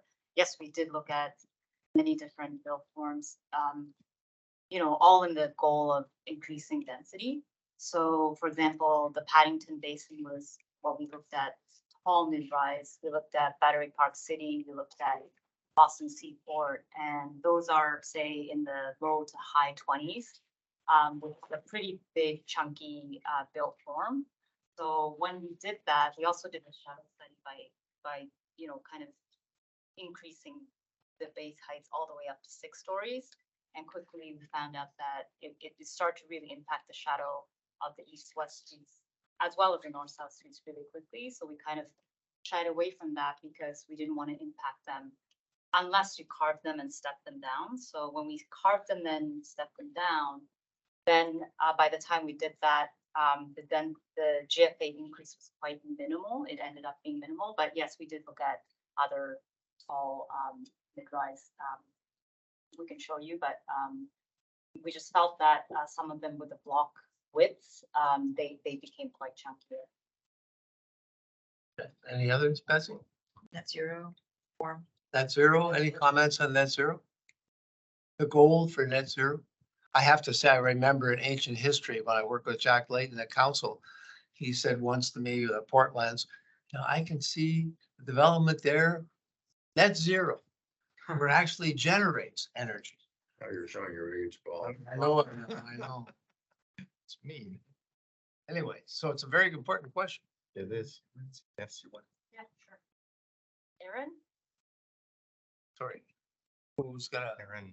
We have our director of sustainability on the phone as well. So Oh, I was wondering- I'm sorry. Wondering if he would like to say something to that. Yeah, sure. I'd be happy to. Thanks. It's Yeah, a great please. question. There are to the question, there's a ambitious plan to be climate positive. So just like you mentioned, Paul, to get to net zero and also to look at ways that the built form on Villiers Island can also potentially export energy. So we've done a thorough analysis of this. Maybe I'll highlight two things. We didn't examine we did a study in 2017 that looked at the passive solar gain specifically as a means to reduce mechanical heating in the buildings. And I think the approach that is laid out in the precinct plan and that is echoed throughout these approaches here is intending to capture that passive heat and reduce the reliance on mechanical systems. I will also add that the structure of how these blocks would get taken to market would require an operational GHG footprint of 0 kilograms per meter squared, in line with the top tier of the Toronto Green Standard. And that we're looking at ways for on-site energy to be captured both through building integrated photovoltaics, rooftop photovoltaics, and geo-exchange or deep geothermal. So those are all encompassed in the plan. Yeah, maybe I'll pause there. No? Okay, thank you very much. Okay, so it's 5 to 5, so we're gonna do a round of comments. Before we do, I have one basic question I wondered about. Yeah, I know somebody said it's 5 times net the existing density. What in the way of population, employment, does that generate? Does anybody have a figure? And what do these generate? Is it like going from 5,000 to 7 or to 10 or, you know? So the Villiers Island precinct plan, the 4.95 FSI. Yeah. That, I believe yielded about 4,870 units. So almost 5. Yeah. Almost, yes, 5,000 units. And all of these options will provide 6,000, anywhere ranging from 6,000 to 7,000 units. You pretty much nailed it, Paul. I'm going from like 5,000 to 7,000. Well, I asked it for a reason. Where do we get the comments? 14,000. Okay, that's all I wanted. Appreciate that. Okay, so let's move to comments. And George, give you the honor. Okay, well, I could say in a nutshell that I think that increasing the density on the heating channels is just a mistake. So I'm against approach 1. It just doesn't to me make sense because, I mean, the heating channel can,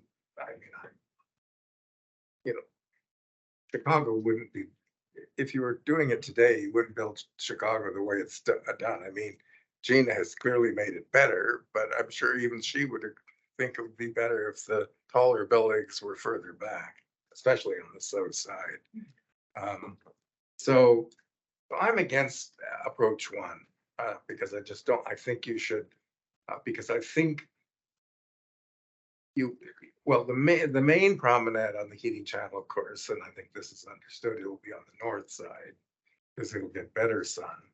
But I think if you have, mid to low to mid-rise buildings, as you've got in 2 and 3 along the heating channel, then you have some hope of getting, reasonable sun conditions on the south side as well. So my position is that I would go for a combination of approaches 2 and 3. But when I say that, I'm not splitting the difference between them. I'm actually adding them together because I think you should be, well, subject to the constraints which have been already discussed in respect to infrastructure and so on. I think you should be seeing how close you can get to a 60% increase.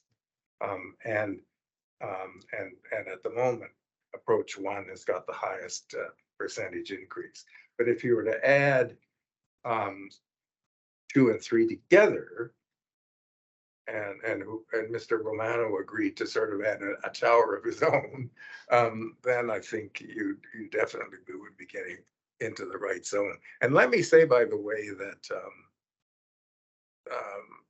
you know, the density mavens in town, and I would just cite Bazakovic as one of them, are going to be watching this closely. So it's going to have to be, if to avoid criticism, it's going to have to be significant enough for people to notice that there's a, you know, a substantial change. So I wouldn't have put it quite the way Betsy did about the reliance on podia and towers, but I don't think it was as necessary as it seemed to have been to the team to start from the existing plan. I mean, I don't object to the plan as a reference, but the previous plan as a reference, but I just adjusting the previous plan, doesn't seem to me, in terms of massing, doesn't seem to be methodologically sufficient. So I wouldn't feel tied to that. So I don't disagree with other comments people have made, but I like the idea of a ring of taller buildings on the west, the south, and the east. And I guess I just accept the limitation that on the east, you're not going to get all the way to the east, but you can get as far east as shown on approach 3. So if there's a kind of U of taller buildings with lower ones at the very far west and the very far east and along the Keating Channel, tall buildings along the north side of Commissioner are doing no harm to the Portlands Park because it's on the north side. So those are my comments and Thank you. I sort of disagree with George, which always worries me, but I would start by saying that when you arrive at this place, so we know this is a special place in the city, and all of a sudden, you know, the density sort of just takes it back to same old Toronto, right? So, you know, when I think about kind of coming across the bridge down New Cherry Street, I prefer option 3, where there's very little density. That I feel like I've arrived at something that is truly different. So I like so I sort of think that works, the area on option 3. I think Keating Channel, though, is a way of having, I would go with density on towers on both sides, and is a way of knitting that sort of easterly side of Keating, of the Villiers Island, back into the city. So there's this kind of knitting back into the city. And I do like higher podiums. I like sort of hybrid tower podiums, but I think, I mean, you can kind of do anything here. You could say, forget it. A 750 tower floor plate is unacceptable. We won't go any bigger than 600. So tiny smaller towers, more of them. You've already proven that shadow moves very quickly with towers. It doesn't do it with mid-rise. So dot the south side and north side of Keating Channel, but on the a little further east from the New Cherry Street as a kind of density carrier. So it's, yeah. And then I just lastly would say that fundamentally, like I think slide 60, where you broke down the sort of scale of the blocks by adding muses, the kind of non-grid approach near Cherry Street, on the west side of New Cherry Street, is really kind of has a kind of much more sort of organic way of connecting to the park, is interesting. And while the block sizes might fundamentally stay the same, I think the sort of pedestrian muse overlay helps to make it feel much more granular. And then if at all possible, I would try to get away from City of Toronto's lane widths, curb profiles and all of that. Like just have a whole other, this is a place in the city where streets are not as wide. Just, you know, so all of that I think needs to be sort of investigated as we continue to do the work. Thank you. Right? Yeah, I think I agree with almost everything Pat has said, that I agree with a little bit of a mix of an approach between approach 2 and 3, as a kind of general vibe that seems to work well. And again, while I'm not necessarily advocating for the complete reconsideration of the precinct plan, I think a new circulation network overlaid on top is really warranted now. And I think that distance of the building's footprint to the right of way could also be thought out a little bit differently now that you have this, considering that this is really a special place. There's a lot of roads, a lot of wide roads that are car centric at the moment in terms of the standards that were put in place to create the plan. I think we ought to reconsider that circulation as something unique and special and different. And as a result of that, new building footprints can now kind of encroach a little bit more, especially in those mid blocks where you see a lot of redundant north-south streets and little muses in between. So I'm just thinking this is a really exciting opportunity for a second public realm, open space plaza, muse configuration to begin to emerge that reinforces what is the front and what is back of house in a different way here than you normally would in the rest of the city. And also opens up opportunities to create kind of like microclimate conditions, right?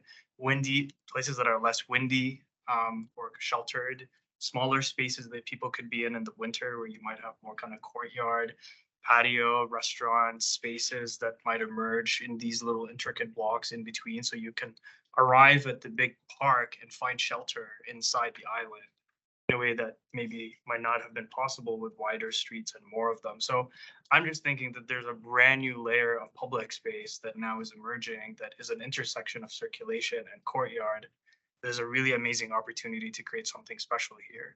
And I was just hovering, I've been to the Oslo, I'm never going to pronounce it properly, but the Aker Brygge thing, and you'll see that the circulation is always on the perimeter, kind of like what we have here, but on the inside, kind of like what you have in approach 3, you start to have these amazing new spaces that are really climate comfortable, especially in the winter, that generate a brand new sort of public realm. The height is kind of exciting. It's pretty, 7 to 10 stories in some spots, but we could go taller. But the result is something really special. You arrived at as a really unique urban district where the public realm, private realm, what is street, what is a courtyard, what is a road, what is a muse start to blend into each other. So I'm just going to advocate for a whole new kind of layer of thinking about the public realm in the island that generates something completely different for the rest of the city. Okay, David? Yeah, just pick up a little bit on what Fadi was talking about. I think one of the unique aspects of this location is that it is out in the lake. Yeah. And it really is going to be impacted by that condition. So it doesn't follow, it's not within the original shoreline of the city. It's right out in the lake. So it doesn't have, say, the comfort of the waterfront of the beaches that's set back along the natural shoreline. It's actually out in the water. You can get a sense of that in various areas of the waterfront where there's been extensive filling. And so I think that I was thinking as you were going through the description of Malmo, Sweden, where the new development, B02 or B01, whatever they call that, is it was entirely planned based on controlling climate. So it's all about access to sun, controlling wind. And I think that I think you're absolutely on the right track. I think this is about responding to climate with built form. And I agree with George that Keating Channel, if it becomes in order for it to become a successful place, it needs to have the most access to sun. I think that then the built form needs to respond to that priority if in fact we're leading with landscape in this scheme. And I think you should overlay that with wind control as well. So anything that's going to improve access to sun in public spaces and create the kinds of spaces that Fadi was describing to improve access to sun and control wind, I think is going to go a long way to creating a public realm here that is comfortable throughout the year, especially in winter and the shoulder seasons, and is a really great place to live. Okay, go to our guests online. Bridget, are you still there? Hi there. First of all, I really appreciated the presentation, all the research that went into it, and I thought it was really very well done. I think that the timing of rethinking the Villiers Island is so appropriate because in a way the 2017 version was from a different era. It wasn't that long ago, but I think things have changed a lot.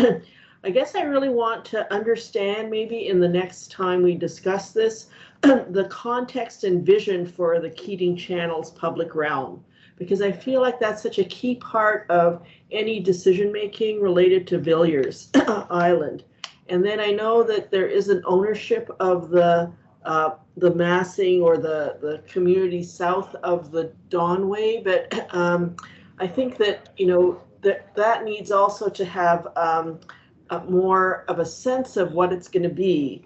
I feel like as you move forward, you really need some fairly detailed north, south, and east, west sections. Maybe you have it and they just weren't part of this presentation.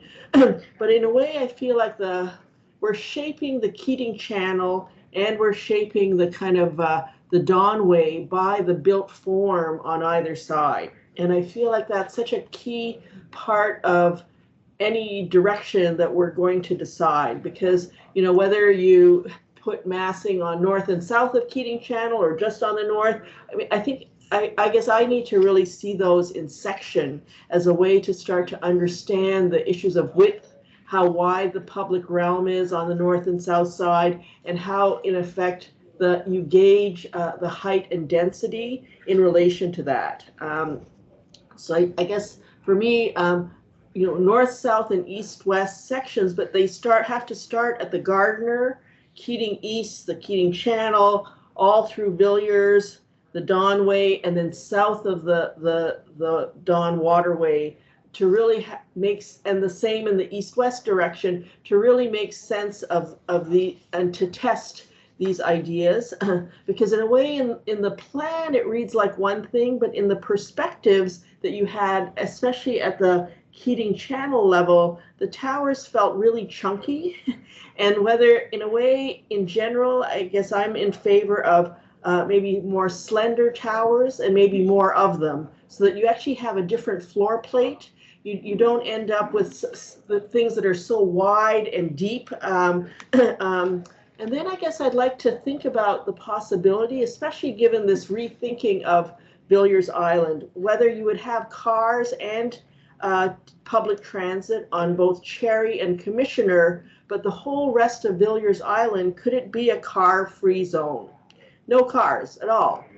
You could park your car, but that there would be no cars in any of those east, west, and north, south streets, east of Cherry and north of Commissioner.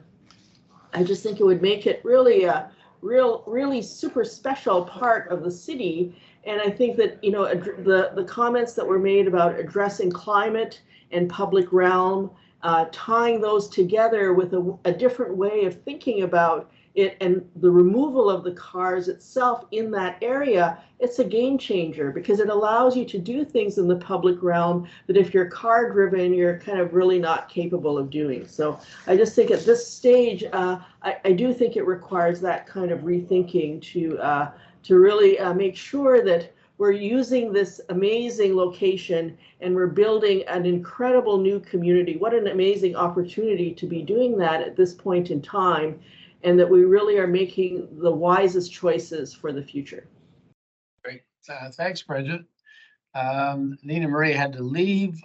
Jana, are you still there? Yeah, thanks, Paul. So first of all, I want to thank you for all the work that you've done. I think it's a really great opportunity to rethink Villiers Island. And I also loved the reminder of your first slide to see what this island will be like when it comes to fruition and how astonishing a place that's going to be. And I just want to connect a couple of the issues Nina Marie and Fadi talked about, the public realm, and Pat and Bridget talking about typology. And I think that's why I asked about the disposition of the buildings with respect to a lot line and where the public realm then is defined, because it seemed to me that when I look at any of the plans, there's a kind of Toronto special of a kind of shrink wrapped block typology. And then the public realm is everything outside of that. And I feel like there is such an opportunity to re-examine the nature of the public realm, given the incredible landscape-led context of Villiers Island.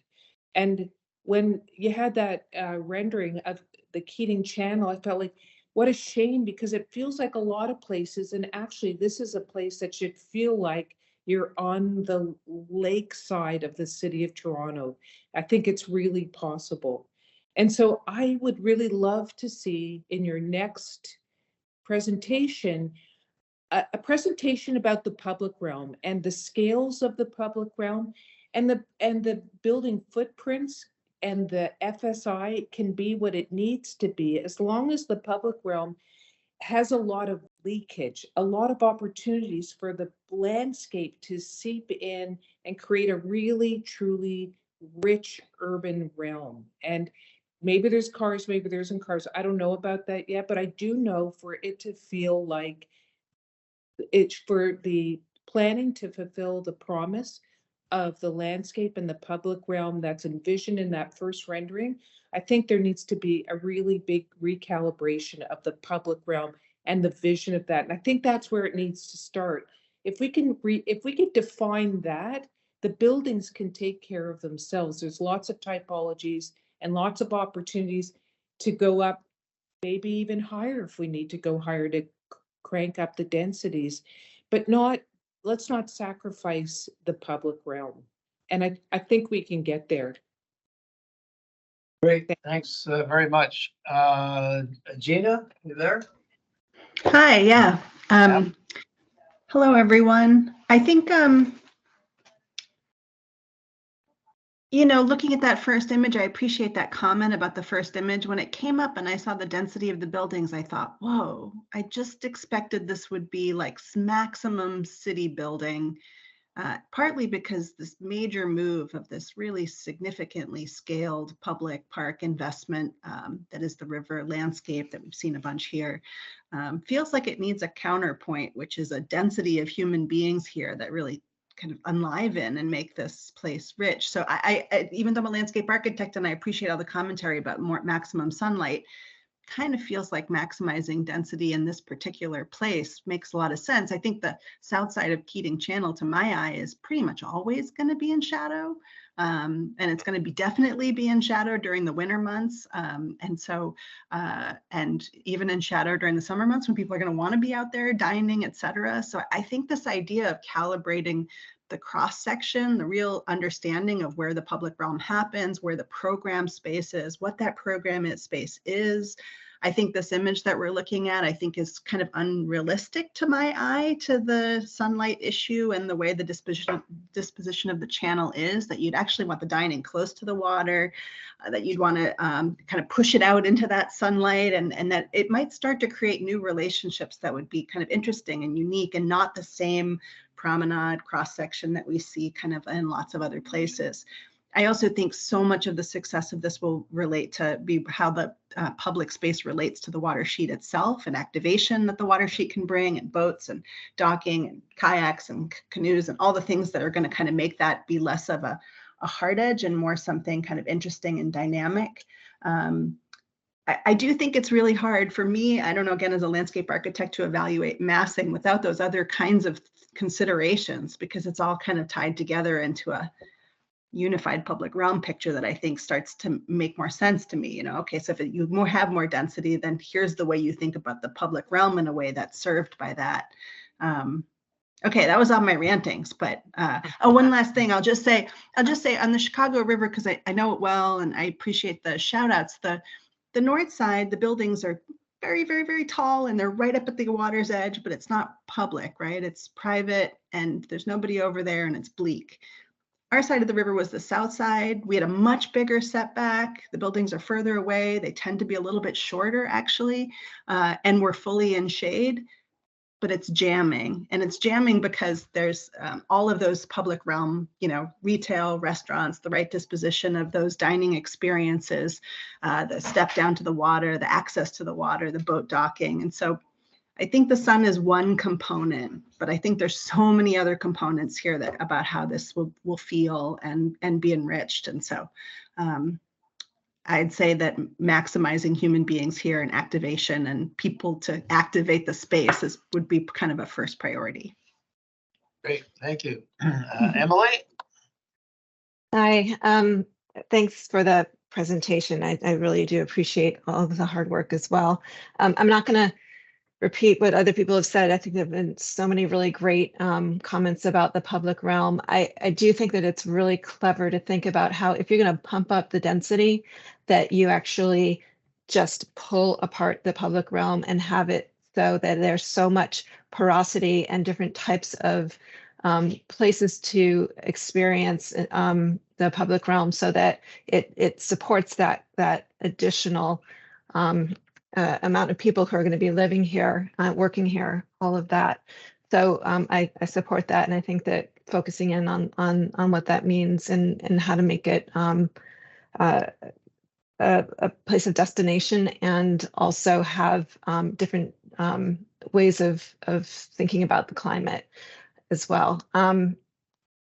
One thing that I do want to underscore, though, is with the overall building massing, I do want to just put a question out there about the east side, because Villiers Park has always been kind of determined as more of a neighborhood park. It's where the recreation is going to be. I'm always been imagining that it's where people are going to come home from after school, after work. They're going to hang out there with the neighborhood. There's obviously a whole lot of other park to experience, but that has been identified as more of a neighborhood park. So thinking about shadow in there and making sure that we're not making it unusable and uncomfortable. I think that the overall building massing densification really should be happening more towards the west rather than the east, to just, hold that space as much as possible so that it's as usable as possible throughout the day and the years in the year. But yeah, I'm really excited to see the kind of density and the fact that this is really responding to some serious needs within Toronto to be able to have more housing and more mixed use. Okay, thanks. Back to the panel, Kevin. Thank you. I thought the presentation was actually quite educational and rigorous, and really enjoyed it. I just want to maybe focus on sort of the infrastructural questions. I know it's been brought up before, but if we're looking at daylight and illumination for public realm enjoyment and microclimate analysis, I think a study of perhaps how the intensification might impact on-site generation of electricity, I think should be another layer that is sort of looked at. For example, if we want to encourage these buildings, and by the time they go to approvals, they will have to be net zero carbon. So they're best to have some on-site power generation. So if we're interrupting that with unconsidered density carriers, that's an issue. So I think a study of how much power can be generated on site should also inform what's going on here. I also want to just, on the total carbon side, the embodied carbon is a real problem for us. Tall density carriers tend to have more embodied carbon than smaller buildings. So I think that should be part of the equation. The problem with embodied carbon is that the damage to the atmosphere is already done before we've even turned over the key to the occupants. Yes. Can you explain more about the tall as opposed to? Well, just the forces are much higher, so they tend to be heavier per unit area. So we use a lot more carbon. So it's more concrete, it's more steel. Even if we do want to use, say, for example, wood, we have to do hybrid structures. So just just in general, you have to work a lot harder to develop zero carbon buildings when they're taller. We have big elevators. We have they tend to be more energy intensive on the operational side. So that's something to bear in mind. Going further on the infrastructure side, I heard deep geothermal from Aaron, and that totally excites me. I think that would be amazing. If, for example, we could do real deep geothermal here, that would be an incredible solution. So I really want to see what that means, and I would love to see the study of that. And I really want to, if that can move forward, I think that would be absolutely amazing. Just want to sort of say that. I think the basic infrastructural questions, especially around transit, have to really inform this. You know, just getting around the city is just terrible. So you know, we want, you know, like if you want, you know, people to live here and stay there, that's great, but you know, people have to come and go, and I think whatever Did everybody see the map of the downtown streets that are closed? Yeah, yeah. Unbelievable. It just has to, livability is you know, I'm just talking on the infrastructure side. So just the livability of this place. I think the connectivity of the place, you know, the power generation of the place, the embodied carbon of the place, all has to sort of inflect the urban realm and the density carriage that we want to, you know, put here. So I just want to encourage that, you know, that I think that's as much a driver as any of these other issues. So thank you very much. Thank you, Eric. Thank you. Well, very informative presentation, very thorough, lots of information. Took me a while to go through it a few times, which is good. And so I think that I made in my question I had earlier was about the understanding the capacity. I think that's going to be a crucial piece. I think we all just mentioned, you know, getting in and out. I think we want to avoid a Liberty Village where, you know, people love the place, but they can't get in and out. So I think understanding these elements will be quite crucial. I'm on the mid-block connection that you have. I'm actually going to be a little bit of the devil's advocate here. There's a bit maybe of an overpromise of what that might be, because every time you do that is you need to understand how you service your building. You need to understand, because if you add that much development and people, you're going to need a lot more loading, garbage, all the kind of things. And you also think about the affordability. So does it mean you're forcing things potentially underground? That makes things really complicated. So understanding how you're going to service these blocks is critical to be able to inform where are the most important places to create those mid-block connections. Because right now what I see that it's really complicated, and I could see that it's going to be, you know, it's going to become an issue when developer tries to come and develop, understand how you're going to get in and out. Also understand the, you know, where you're going to get your loading, your garbage, and everything. So it's just something to be careful. Maybe pick the one or two that you think are the most important, and then, but you need that layer, I think, into your analysis. So how you come in and out of each of the block. I think there needs to be, I would be interested too on there needs to be a land use layer here in terms of continuing to understand where are the places of activation, where are the retail. There's a lot of floor plate that you have in here that are extremely, like they are office floor plate. Like they are really big. So, and I know the focus is mostly on the housing. So I think understanding the where the housing or where other use are going, I think that's going to be helping us to understand. Especially I was looking at the West End. When I look at these floor plate, I imagine most of those are not residential because they're too big. They're like 30, 40,000 probably square feet. So that I think needs to be just better understand. I think you know, I think the idea of sun and access to sun is really important, but I think it also needs to be balanced in terms of making sure, yes, that the space are usable, that we can grow things, that it's creates the function, that it meets the purpose of what we're trying to do. But so I just want to make sure we're not too dogmatic, you know, a little bit of shadow and shade in places that sometimes is okay. It's just, you want to make sure that you understand when and where it might, it would be interesting. In terms of the overall build form, you know, I generally, I mean, I agree with my colleagues. I mean, I like kind of some kind of a hybrid between 2 and 3. I think generally, because there is, you know, we are in a housing crisis, so as much, you know, raising the target as much as we can possibly do it is important.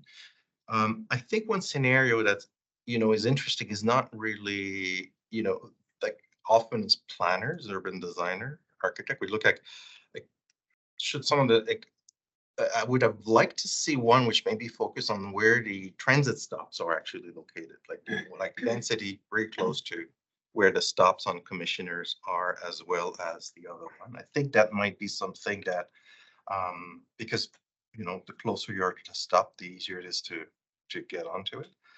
The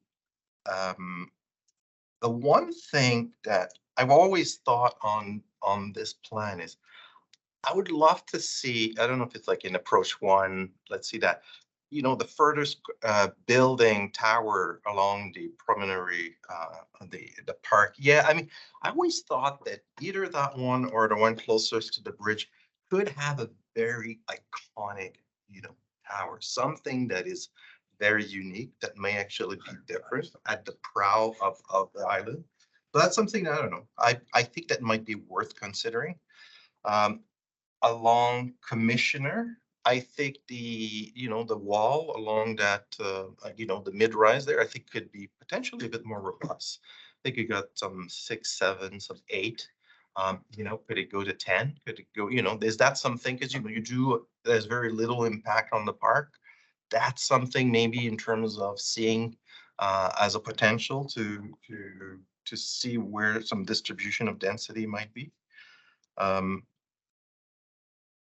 I think that on the Keating Channel, I do agree with George in terms of, I think a datum along the channel. I think if there are tall buildings around it, it should be, you know, more spread and pushed toward the south, so that they're not the one, I think, dominating the canal itself.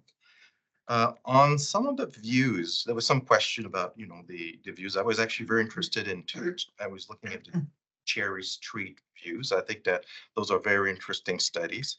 I think the approach 1, I would say, don't overcomplicate the rules. I think 1 does a very good job. And then when you start doing the other thing, I think you're putting so much limitation on what you're trying to achieve ultimately, that you want to make, I think you're accomplishing an objective without compromising the ability to put some of the density. So otherwise, those are my general comments. Thank you. That's it. It's been a lot, so I'll try to keep it brief. But first of all, you've done an incredible amount of work, and it's presented really beautifully, and that makes it really easy to look at, and it makes us, it allows us to be quite poignant with our comments. So that's always a compliment. My fear, maybe the impetus for my question earlier, with this kind of typical Toronto form, as we called it, is that you'll get, it's going to be very hard to get a new type of having the building engage with the public realm in a new and interesting and Villiers Island type way, if what a developer sees when they see the form that they're allowed to fill as being what they do anywhere else around the city. So that's kind of my starting point. And so I think Waterfront Toronto's hardest job with all of this is yes, you have to increase the density. We all know that. I'd vote for 60 plus if you could get more.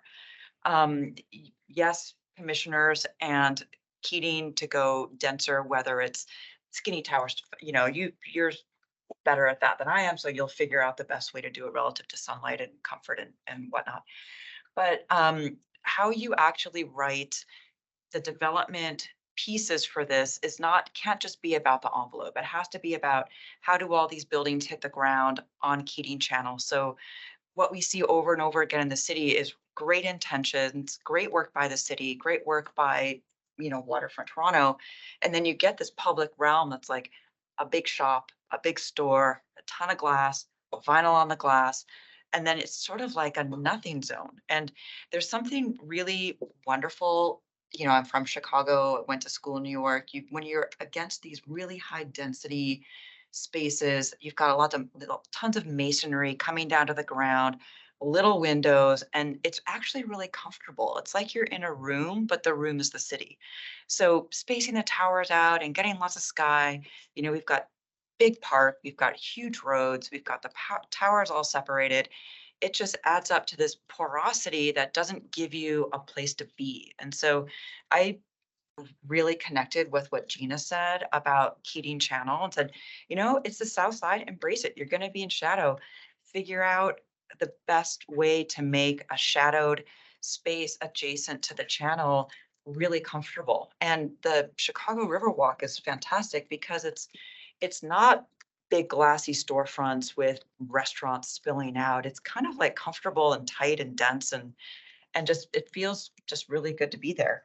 So I don't know exactly. It's not really specific commentary, but it's sort of more the if you make it look different, developers will understand they have to produce something different in this location, I guess is my takeaway. And don't want to make Amelia's job too much more complicated, but I would be, don't pay too much respect to the heritage. Like it's gotta be there. We've got to see the towers. They're gonna come up. But like you had that one step back that matched the 3-story on their side. And I was like, oh my God, no, please don't step that building back. But there's something nice about if maybe the heritage could become pockets of a little bit more the public open space within the plan. And so it's not about seeing it, but when you come across it, it's a place to be. And oftentimes if you were to offset, one nice thing about stretches of Queen West and the Danforth even is there's a street that doesn't go through, but you have to kind of jog around. And so you have an elevation. It stops everybody. It keeps them on the street. And it's a little bit of a focal point. I could see the heritage consideration being more about public space around it as opposed to looking at it or deferring to it. So it's a slightly different approach, but I think would be really gracious and beautiful in this plan and just be something quite different from the typical way the city sometimes deals with it. So hopefully. Thanks, Betsy. And I just wanted to comment because everyone's talked about the public realm. And I think that what we focused on in this was an exercise on the building block. And there is nothing in the drawings that shows the public realm of the street, the sidewalk, the trees, the cycle path, and the drive of where the cars actually go, right? So I think that that's misled everybody. That width includes all of those elements and it's not shown on the plans, and it's really misleading in terms of everybody's commentary about the public realm, right? So, when we have public streets, they are our land, and, regardless of how large they are, how small they are, they're our land, and we can do what we want with them. Enlarge the sidewalks, put a double row of trees, have the cycle path, and those are all the elements that are really necessary, not the cars that are on the street. So I just wanted to emphasize that as well. So thanks for the presentation. It was great, but there was no public realm. Well, it was already 105. Oh. Yeah. Next time we'll talk for an hour and 45 minutes. All right, thank you all for questions and comments. I'm going to try and summarize a lot of great stuff, and I think we've scratched the surface, but I still feel it would be valuable if we could add this to the next agenda to dive deeper. I don't know if you can come back in July or not till September or when, but I leave it up to you. But so anyway, here's my attempt to summarize where we are. First of all, we all appreciate all the amazing work that everybody's done. It was very helpful. And I think that there's 3 key messages, I think, here. 1, don't be shy. Push the envelope. Don't feel you have to be wedded to 2017 because times are different. There are new opportunities and we need to seize them. Second theme is I think most people are in favor of the 60% increase, and some are saying, well, could be more. If you did, thinner towers, small floor plates, et cetera, et cetera. I leave that up to you. I don't know, but I think this is an opportunity to be seized. And the third is that almost everybody has said, this has got to look, feel different than the traditional Toronto solution. Both in terms of building, public realm, car access, car-free, all those kinds of things. And some of the aspects of how to achieve, and the last thing, obviously, is legal landscape, so, which is what Waterfront Toronto is all about. So I think a number of key themes came out of this. One, no particular order, explore what was called the second public realm network of opportunity, finer grained throughout. Microclimate opportunities, courtyards, more priority for pedestrians. The notion that Cherry Street and Commissioners are the two big streets that are going to carry cars in transit. Bridget, I think it was suggested, don't think it's crazy, but think about a car-free zone for the rest of it. I kind of think of two examples. One is a bigger Wards Island. If you walk through out there, there's no cars. It's absolutely amazing. Totally different scale, naturally. But the second, and George and I remember this, is when Eb Zeidler developed a plan for the Toronto Island Airport lands, which was car-free, total built form, concept, everything. It's someplace. I know. Ponds in the water. We can Well, dig it was it up. above the airport plus pods. Yeah, exactly. So I don't think it's a crazy idea. And the reality is, if you look at those concentric circles, how far you are. I mean, there's ferry opportunities. There's the bridge right across from Promontory Park. You can walk. I mean, people walk that same distance all over the place, but somehow there's a sense that, this is way out there. I don't think so. So I don't think you have to be wedded to the car at all on this. Another suggestion about, which I agree with, thinner towers. Don't feel you have to be wedded to the podium tower solution. There's an opportunity both, and I think George said this, especially along Commissioner in the south, the west, and perhaps the east to a lesser degree, to intensify. And I know we talked earlier about Commissioners, the Central Park West analogies, and I don't think that's crazy. I think it's a big, powerful street because you're so far away from the river. You have a massive setback. And yes, there'd be increased shadows. You have to explore all that, but I think it's worth seriously looking at because that could be a huge density carrier along Commissioners, and that's where the transit's going to be. And I think what a stunning place to live and to go to. The other thing nobody's really talked about is affordable housing. I mean, this has gotta hit the high note in terms of affordable housing for all the obvious reasons we know. And I guess work is going to have to be done on that, whether it's 10%, 15, 20, 25, 30, I have no idea. But I think people are going to look for a much, much higher bar there. And another one that's really important, and I think about this in the West Don lands all the time, you need enough people, a critical mass of people to support a viable Main Street. When you walk down Front Street in the West Don lands, I know it's not all built out yet, but pretty thin, and I don't think there's enough people there.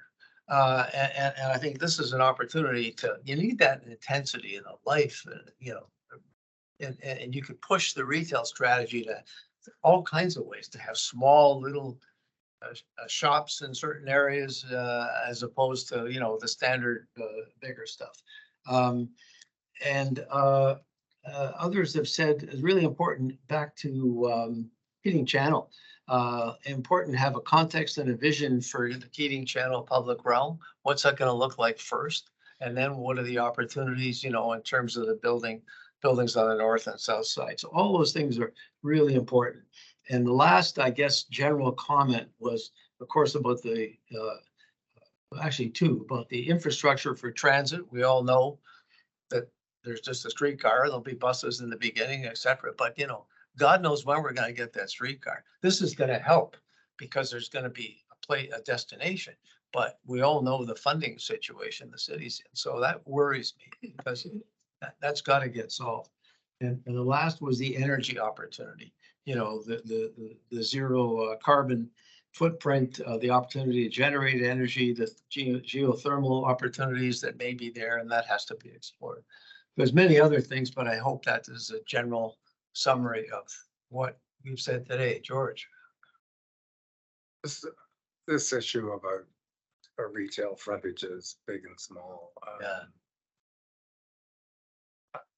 I tend to sort of smell some wishful thinking here, but I mean, I don't disagree with the objective. And I'm just wondering, maybe we should ask them to find, and not historical examples, because they don't count, contemporary development examples with small scale retail. I can't think of one, but maybe I could be surprised. But if we want them, we need some ammunition. Yeah. And it's really, it's pushing on a string, so. Well, there's buildings here and there throughout the city. There's one new development, a condo on Ossington that has a number of small storefronts. But it's not pervasive, like we're not gonna get 10 of those in a row, and I think it No. really is dependent on the community who push back really hard on the development to actually demand the same type scale retail as they had everywhere else on the street. Well, the developers won't object to having lots of doors. It's just when it comes to leasing that they. Well, I think it has to get into maybe the retail expertise in terms of For sure. seriously.